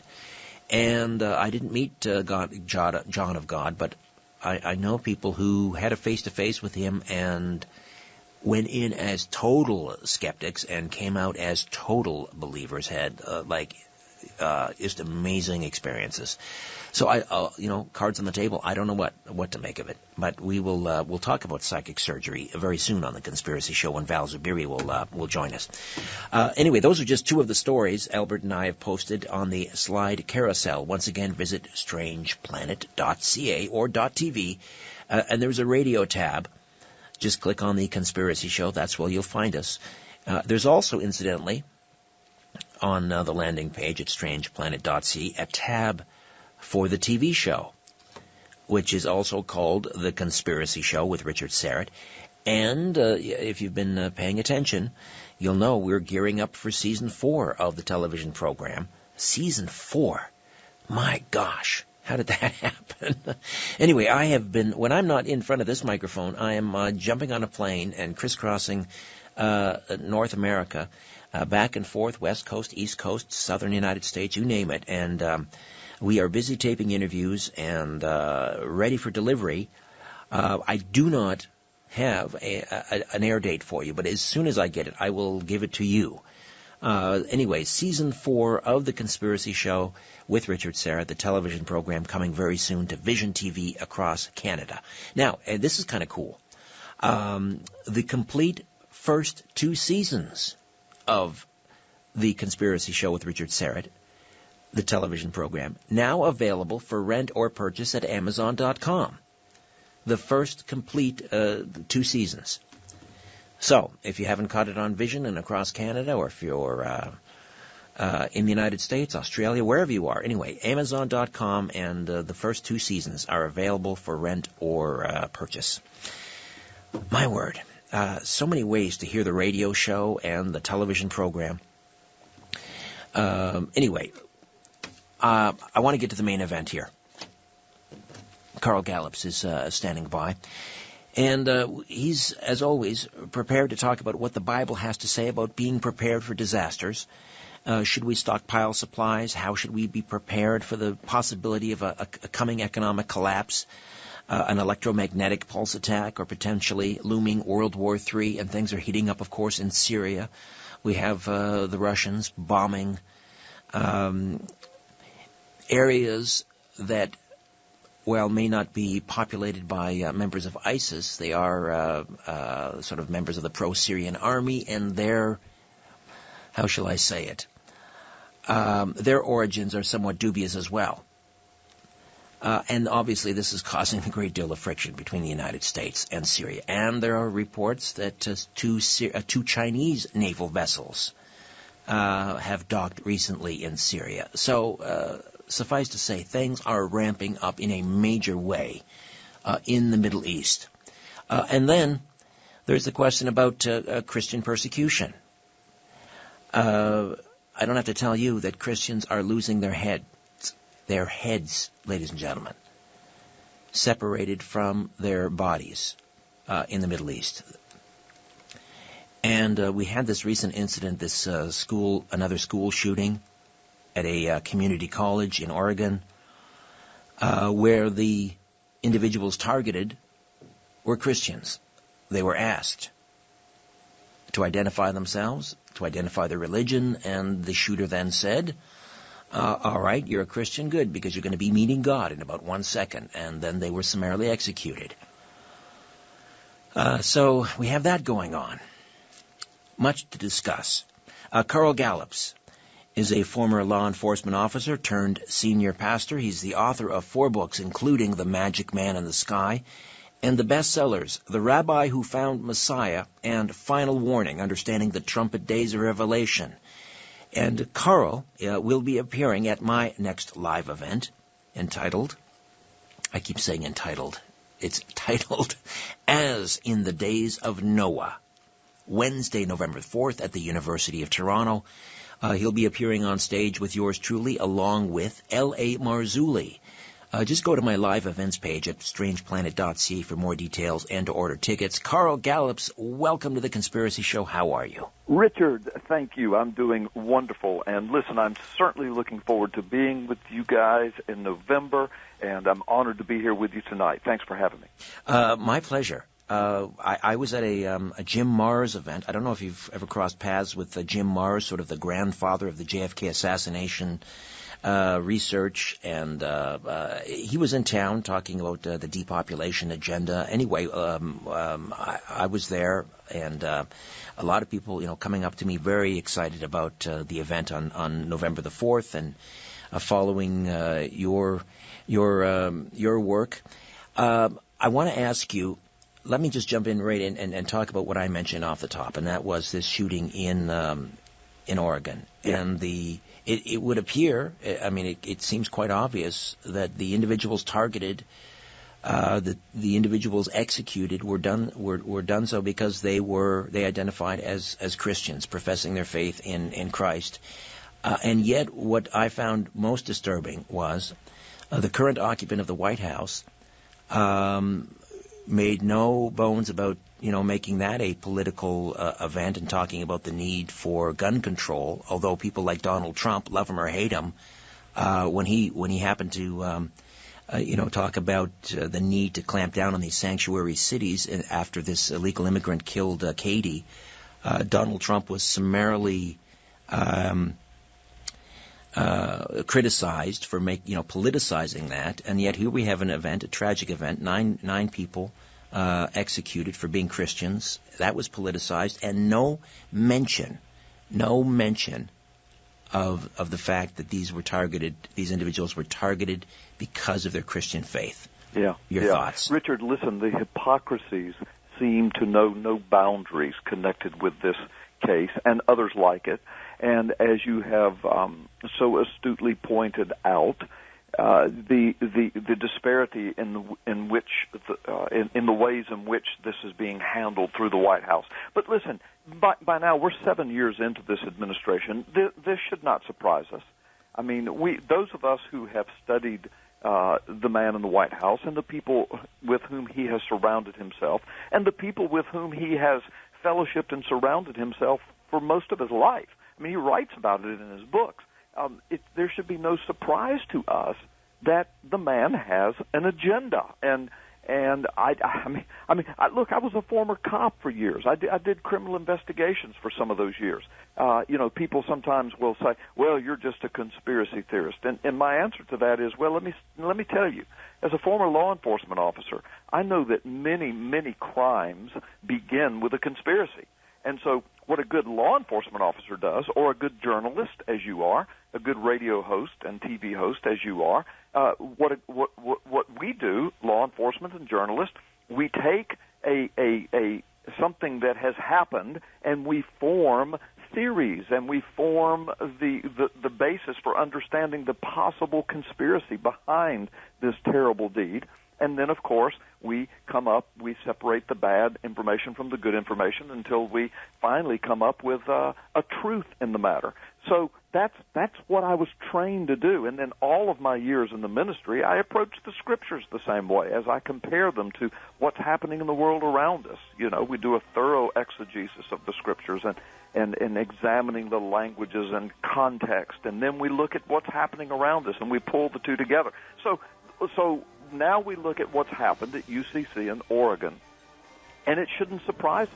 Listen, as soon as it happened, on my social network sites, I blogged, and I said instantly, I can tell you within the next few hours, Obama's going to go to a microphone somewhere, and he's going to tie this to gun control, and he's going to politicize it. Not only did he do it, but he bragged about doing it, Richard, so it shouldn't surprise us. All right, Carl, you stay put, and we will come back on the other side and continue to discuss, many things. The persecution of the church, end times, and much more. My name is Richard Serrett. You have found us. This is The Conspiracy Show. Don't go away. The truth goes through 3 stages. First, it is ridiculed. Second, it is violently opposed. Third, it is accepted as self-evident. You're listening to Richard Serrett's Strange Planet. And I am anticipating a deluge of emails, most of it unpleasant. Whenever I mention the C word on the program, Christianity, it opens the floodgates, and that's all right. I've got broad shoulders, and it's a strong faith, and I can take it. And I would not in any way compare, this minor irritant, the slings and arrows of some hateful email to what happened, for example, to those 9 Christians that were slaughtered for their faith in community college in Oregon, or if we dial it back to June, the 9 souls at the Emmanuel African Methodist Episcopal Church gunned down in Charleston, South Carolina, seemingly for the same reason, because they are Christians.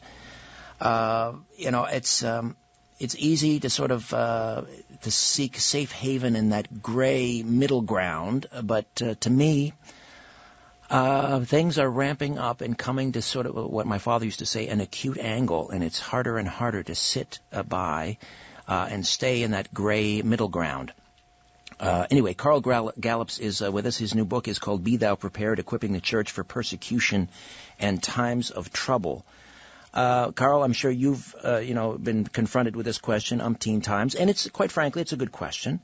People like Bill Maher would ask this, when taking a shot at religion and so forth, and that is, the idea of Christians arming themselves, let's say bringing guns into churches to defend oneself. In the Orthodox Church, during the liturgy, there's a point where they say, bar the doors, which harkens back to when the early churches in the catacombs in Rome and so forth, they were under this type of persecution, and so the congregation were ordered to bar the doors to prevent anyone from bursting through. But when it comes to, again, going back to Bill Maher and talking about, arming Christians, and is there something, does that fly in the face of Christ saying, turn the other cheek don't slay your enemies, love them and pray for them? Is there a contradiction there? Yeah. No, thank you, Richard. That is an excellent question, and as a matter of fact, I deal with it quite extensively in my book, but I look forward to speaking with you and your audience about this tonight. Whether or not in the United States, of course, is where I live, and with the Second Amendment rights, and so many states having concealed weapons permit or even open carry permit, and the right to keep and bear arms,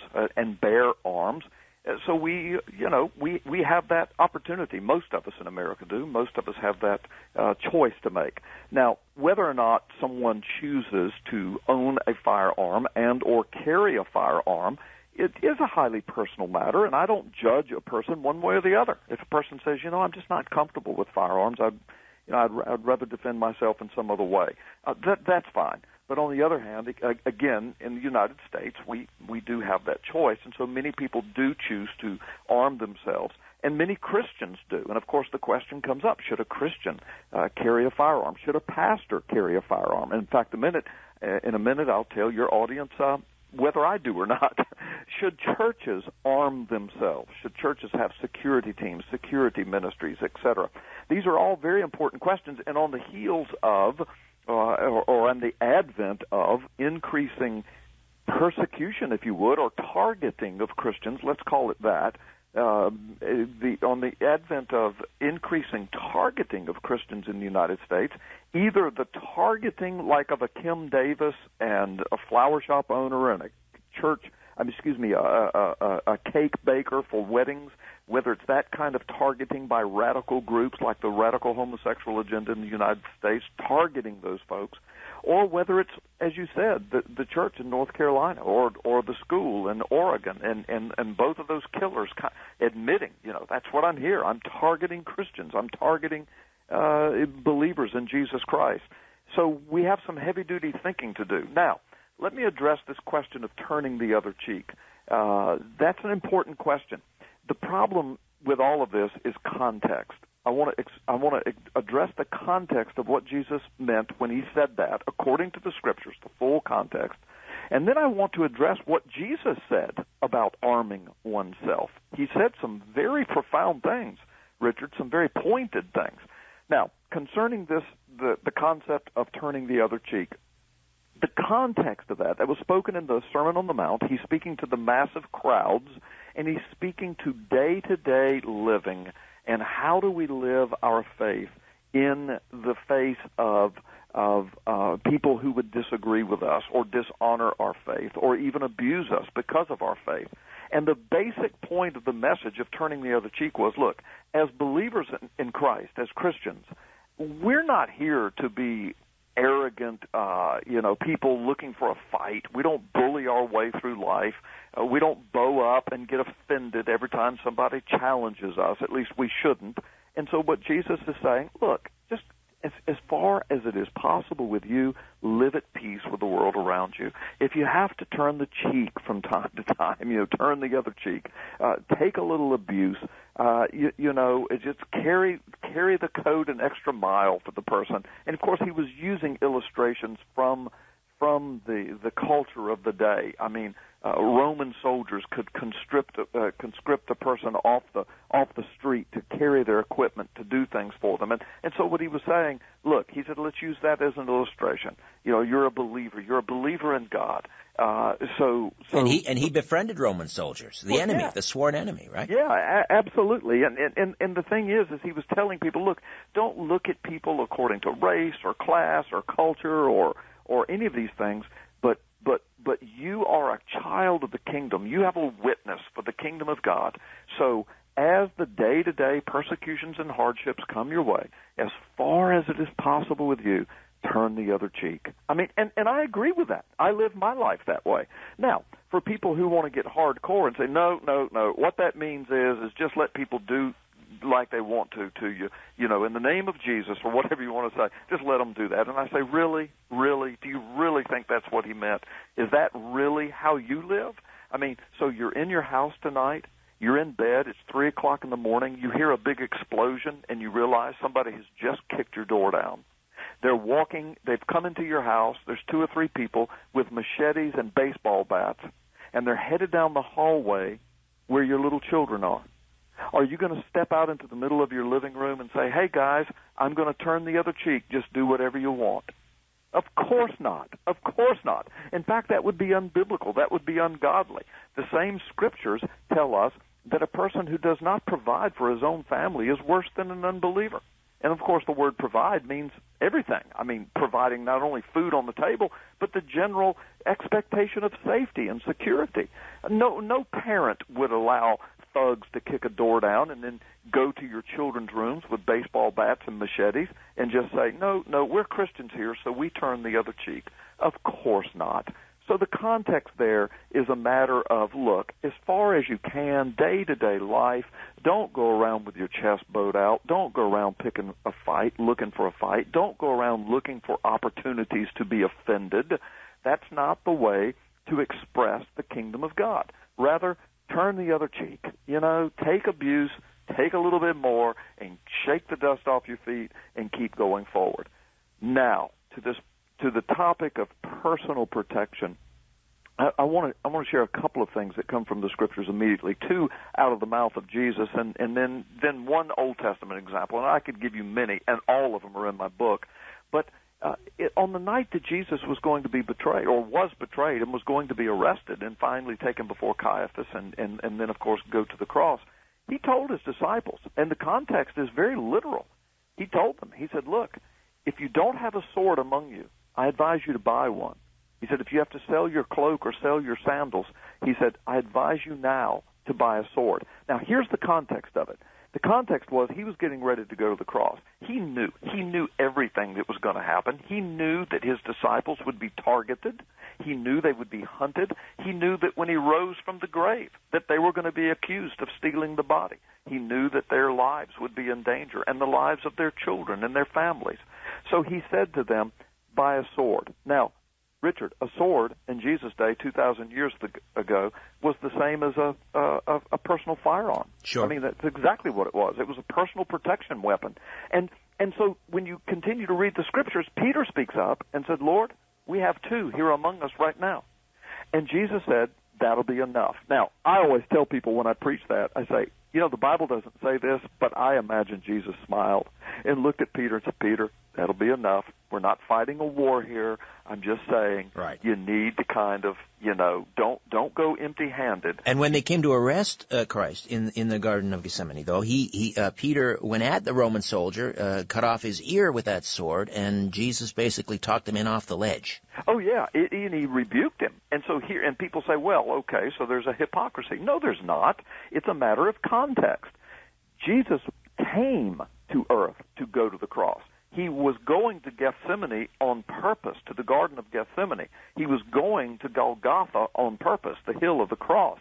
He was headed that way. He had told his disciples that. And so the guards coming into the garden that night, they were all a part of God's plan.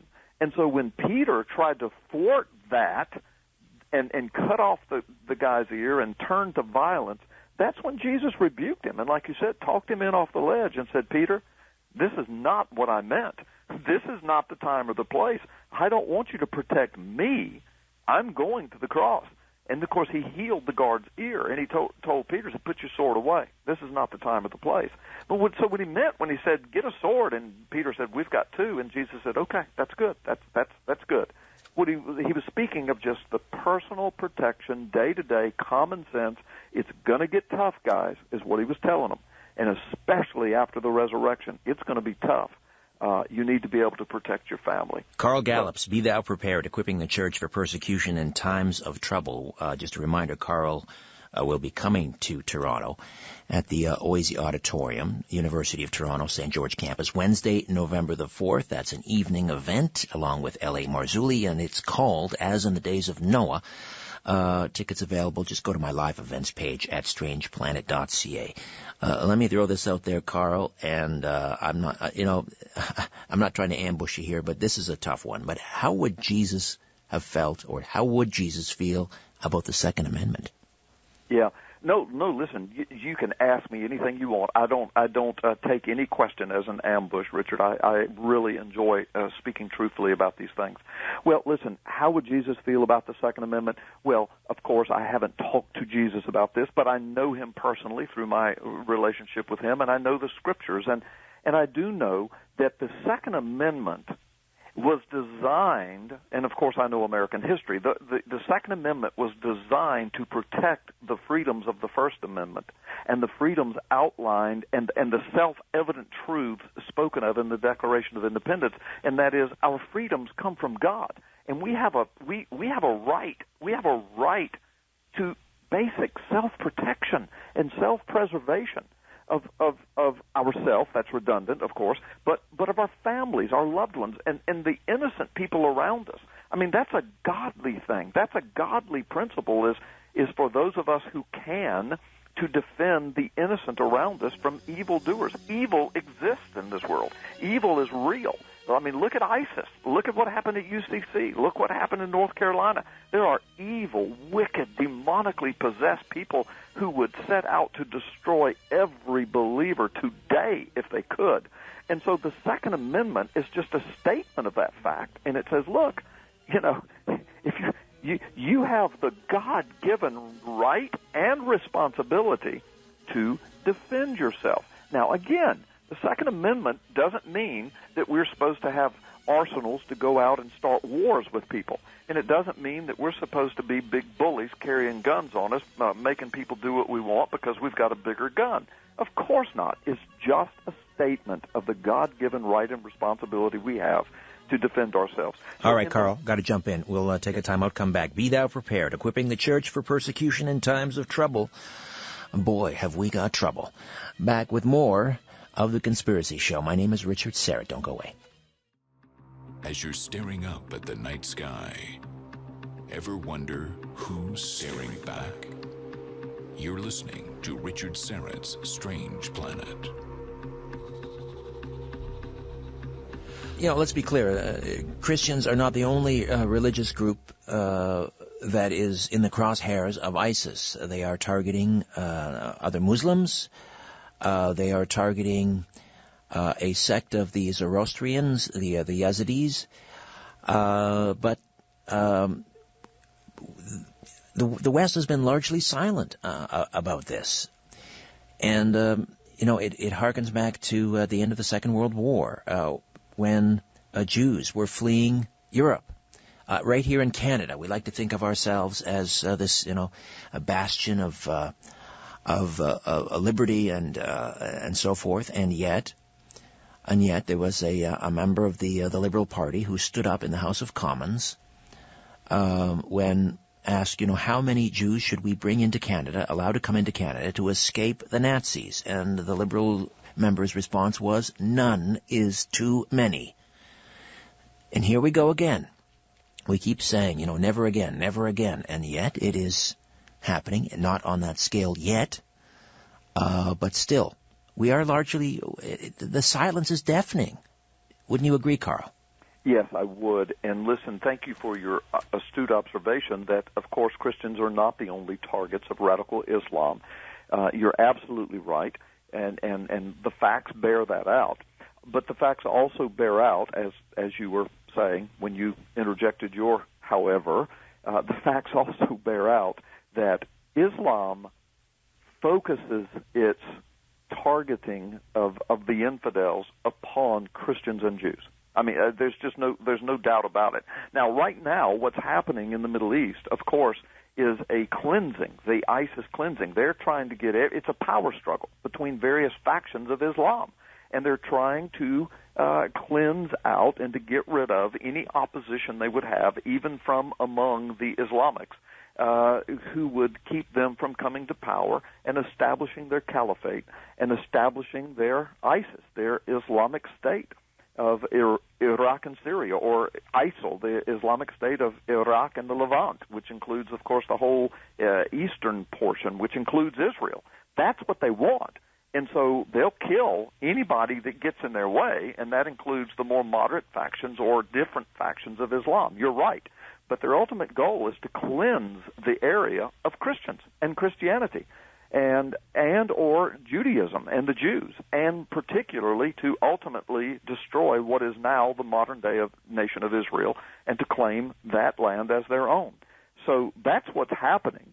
And, of course, they hate the Western powers, particularly the United States of America, because we have been involved from the beginning in the establishment of the nation of Israel, along with other nations and the United Nations. But they really, really hate the United States because we are the largest Christian nation that the planet has ever seen. Now, when I say Christian nation, I don't mean that everybody in the United States is a Jesus-loving, Spirit-filled, Bible-believing, church-going Christian, but we have more people in the United States claiming to be believers in Jesus Christ, claiming to be Christian in one nation than the planet has ever seen.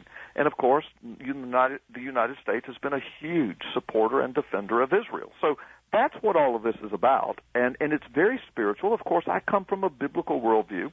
I know that some of your listeners and my listeners and all the interviews I do, not all of them are people of faith, and I try not to be too preachy when I'm on radio programs, but I make no bones about it. I'm a Christian, and I come from a biblical worldview. So I understand the Word of God says that we see these things being acted out in the physical realm, of course, and the human realm, but behind them are very deep and dark spiritual powers. And this really is a spiritual battle taking place, which the Word of God, and only the Word of God, prophesied, spoke of thousands of years ago. That's what my book, Final Warning's about. And here it's being lived out. Before us, Israel is back in the land. Only the Word of God said that would happen in the last days.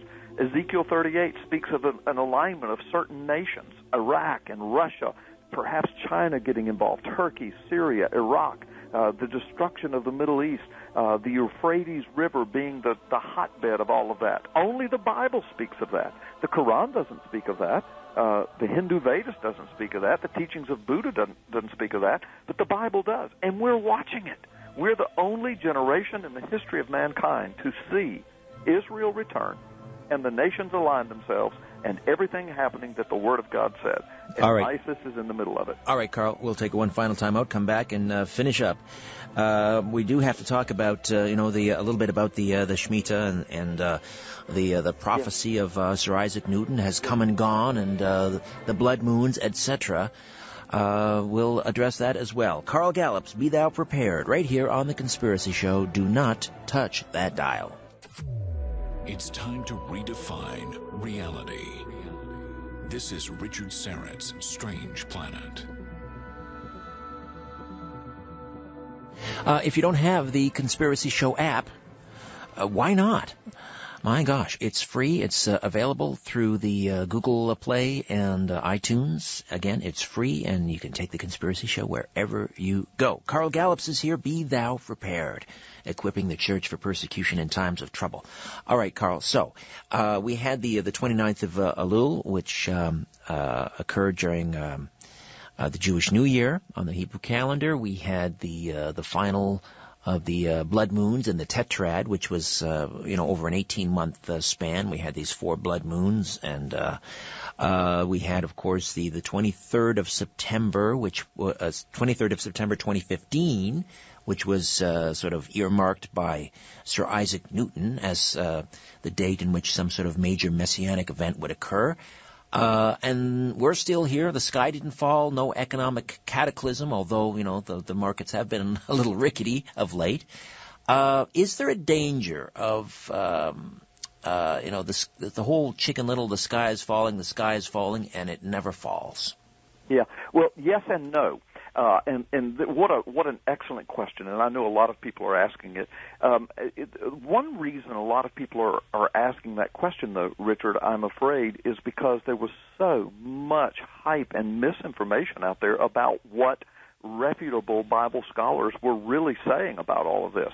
And let me let your listeners know what I mean by that, and then I want to give them a feel for what really has happened and what is happening. Of course, we had, Isaac Newton saying that on September 23rd, 2015, something messianic was going to happen, something prophetic. Well, I want to share with your listeners exactly what happened on that date and the few days before and after. It's absolutely astounding. But as I said, listen, I'm a former cop. I've been in the ministry for 30 years. I've been a pastor in one church for 29 years. I'm a solid conservative evangelical pastor. I've never been a date setter. I've never claimed to be a prophet. I've never said, let me tell you what's going to happen and when it's going to happen. And I didn't do that during any of this. But what I said, the illustration that I used was, look at the prophecies that are contained only in the Word of God, that we're the only generation to see them happen, and watch them converge. The ones we know, Israel's back in the land, the coalition of nations that I was speaking of, that's happening right before our eyes. Russia and China are now in the Middle East, in Syria. That's a biblical prophecy that many scholars have been writing about for hundreds of years. Now we've got the United States turning its back on Israel. Israel is literally surrounded by enemies, some of them calling in the news daily, we want to destroy her, we want to drive her into the sea. All of that is biblical prophecy before our eyes. The whole thing of ISIS and their strongholds along the Euphrates River, that's all biblical prophecy. So those things we know, and there's much more. But in the meantime, you've got the Pope coming forward, calling for the state of Palestine. You've got the United States, the largest Christian nation in the world, trashing 6,000 years of definition of marriage and the biblical definition of marriage with a Supreme Court ruling. Then you've got the Pope calling for the state of Palestine, acknowledging a state and a nation that doesn't even exist, and if it did, could be devastating to the life of Israel. Then you've got the Pope calling for a one-world governmental system, those are his words, to deal with man-made global warming. And all of these things that are happening, then, on top of all of that, you've got September, and you've got the Feast of Trumpets, the Feast of Atonement, the Feast of Tabernacles, all falling within the same month, at the same time that the Shemitah cycle ends, at the same time that the year of Jubilee, the Super Shemitah cycle begins, at the same time the tetrad of the blood moon ends, and then at the same time, of course, Isaac Newton, and I don't claim that he's a prophet, but he did make some astounding prophecies about the return of Israel and how it would all happen that came to pass, just as he said from his mathematical calculations. And he said that on September 23rd, something powerful was going to happen, messianic. So what I've been telling people, Richard, for the last several months is, look, I'm not setting dates. I'm not proclaiming something particular is going to happen, but here's what I'm telling you. There's a convergence that's coming like a flood of biblical end-time prophecies that are unprecedented, and they're astounding. And I liken it to this. I live on the Gulf Coast in Florida. I live in Hurricane Alley. From June till November of every year is hurricane season down here. When June rolls around, the conditions start ripening, the conditions start converging, and the weather people every day are saying, okay, we've got a low front, we've got this, we've got a high-pressure system, we've got a low-pressure system. This is a tropical storm. Now, this is going to be a hurricane. Here's where it's going to strike. And so what we do in June, we look at the convergence of conditions, and we say there might be a hurricane. Now, we're not going to say on what date. We're not going to say where it's going to hit, and we're not going to say how powerful. But the conditions are so right that we would be stupid not to be looking for a hurricane. Well, in the same way, we have a prophetic convergence of prophecy hurricane ingredients, if you will. And what I have been saying, as I think as a responsible preacher and teacher of the Word of God, is, look what's happening. Here's what's happening, Israel, et cetera, et cetera, et cetera. Then you've got this convergence of September events. We would be stupid not to be watchful. And sure enough, people said at the end of it, well, look, the world didn't end. Well, no responsible Bible teacher was saying the world was going to end. I certainly didn't say that. What I was saying was, be alert. There are messianic, biblical, end-time prophecy things that are happening. And sure enough, Richard, September the 23rd rolls around, and what happens? The Pope arrives in America to speak with Obama. Obama, with so many anti-Christian, and some people say anti-Christ spirit elements about him. I'm not calling him the Antichrist. I'm just saying he has so many anti-Christ spirit elements about him. The Pope comes over alongside of him, comes to the White House, speaks before Congress, unprecedented. No Pope has ever done that. Speaks before a joint session of Congress. He is representing Catholicism for the entire planet, and in that speech, he never mentioned the name of Jesus. He never mentioned the word Bible. He never mentioned the word Christian. He never mentioned the word Lord. He never mentioned the word abortion. He never mentioned the word homosexuality. He never mentioned the word Islam or terrorism. What did he talk about? He talked about global warming and American border laws. Then he goes to the UN and speaks about global warming and Palestine. UN raises a flag of Palestine that doesn't even exist over the United Nations. By the way, the colors they chose for the flag represent the four colors of the four horsemen of the apocalypse: black and white and red and pale green. It's amazing. And so, wait, explain that. I wasn't familiar with the four. Well, I know the pale green. Which horseman is that? Yes, in Revelation chapter 6, there are four horsemen that describe, and it's symbolic and speaks of end time things, and it's cryptic, and so there are many interpretations. But there's the white horse. I don't have the scriptures right in front of me, but there's the white horse that many think has to do with this Antichrist spirit that sets out to conquer, presents itself as a Christ, but really is not, and causes devastation and wars. And then, of course, the black horse representing death, and then the red horse representing famine and disease and pestilence, and then the pale horse, it's called in some translations, but the Greek word there means a palish green, a sickly-looking green. The red horse had to do with famine and starvation, and the green pale horse had to do with disease and pestilence. And so these four horsemen of the last days, the apocalypse, the coming of the very, very last days, are represented by those colors in the Scriptures. Now, I'm not going to make more out of it than what it is, but I'm just saying what happened in September. You had the three major feasts. You had the ending of the blood moons.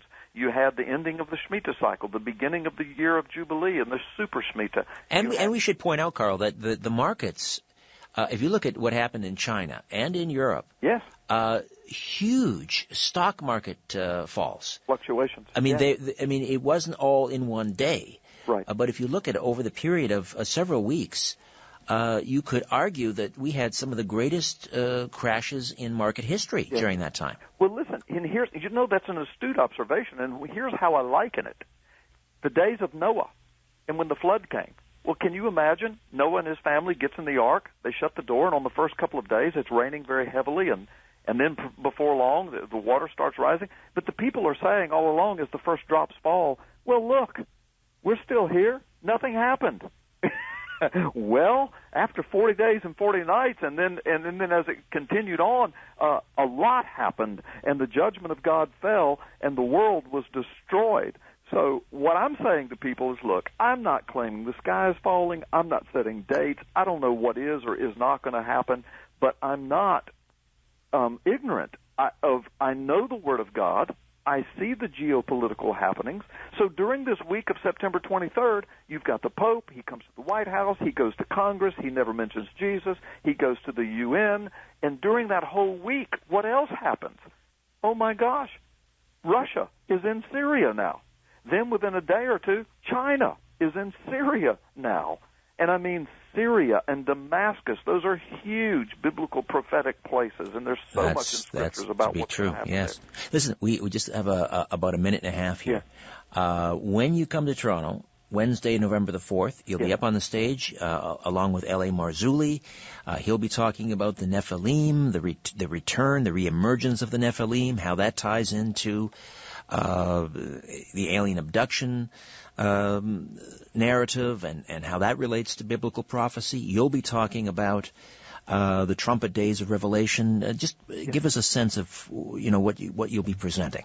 Yeah, well, there's some amazing word correlations in the Scriptures and in Revelation, and found particularly in the trumpet prophecies that correlate, and again, being redundant, I'm sorry, some amazing word comparisons that correlate to precise historical events, things that have happened, some of them very recently and some in less than the last 100 years, but precise historical events that correlate to those words that and the elements of the prophecies surrounding those things that happened actually have happened in history and are happening before our eyes, correlate to the trumpets of Revelation, and which many believe refer to the very, very last days before the return of the Lord. And I've made those correlations. I've cataloged and referenced that using scientific sites, military sites, history sites, mainstream media sites.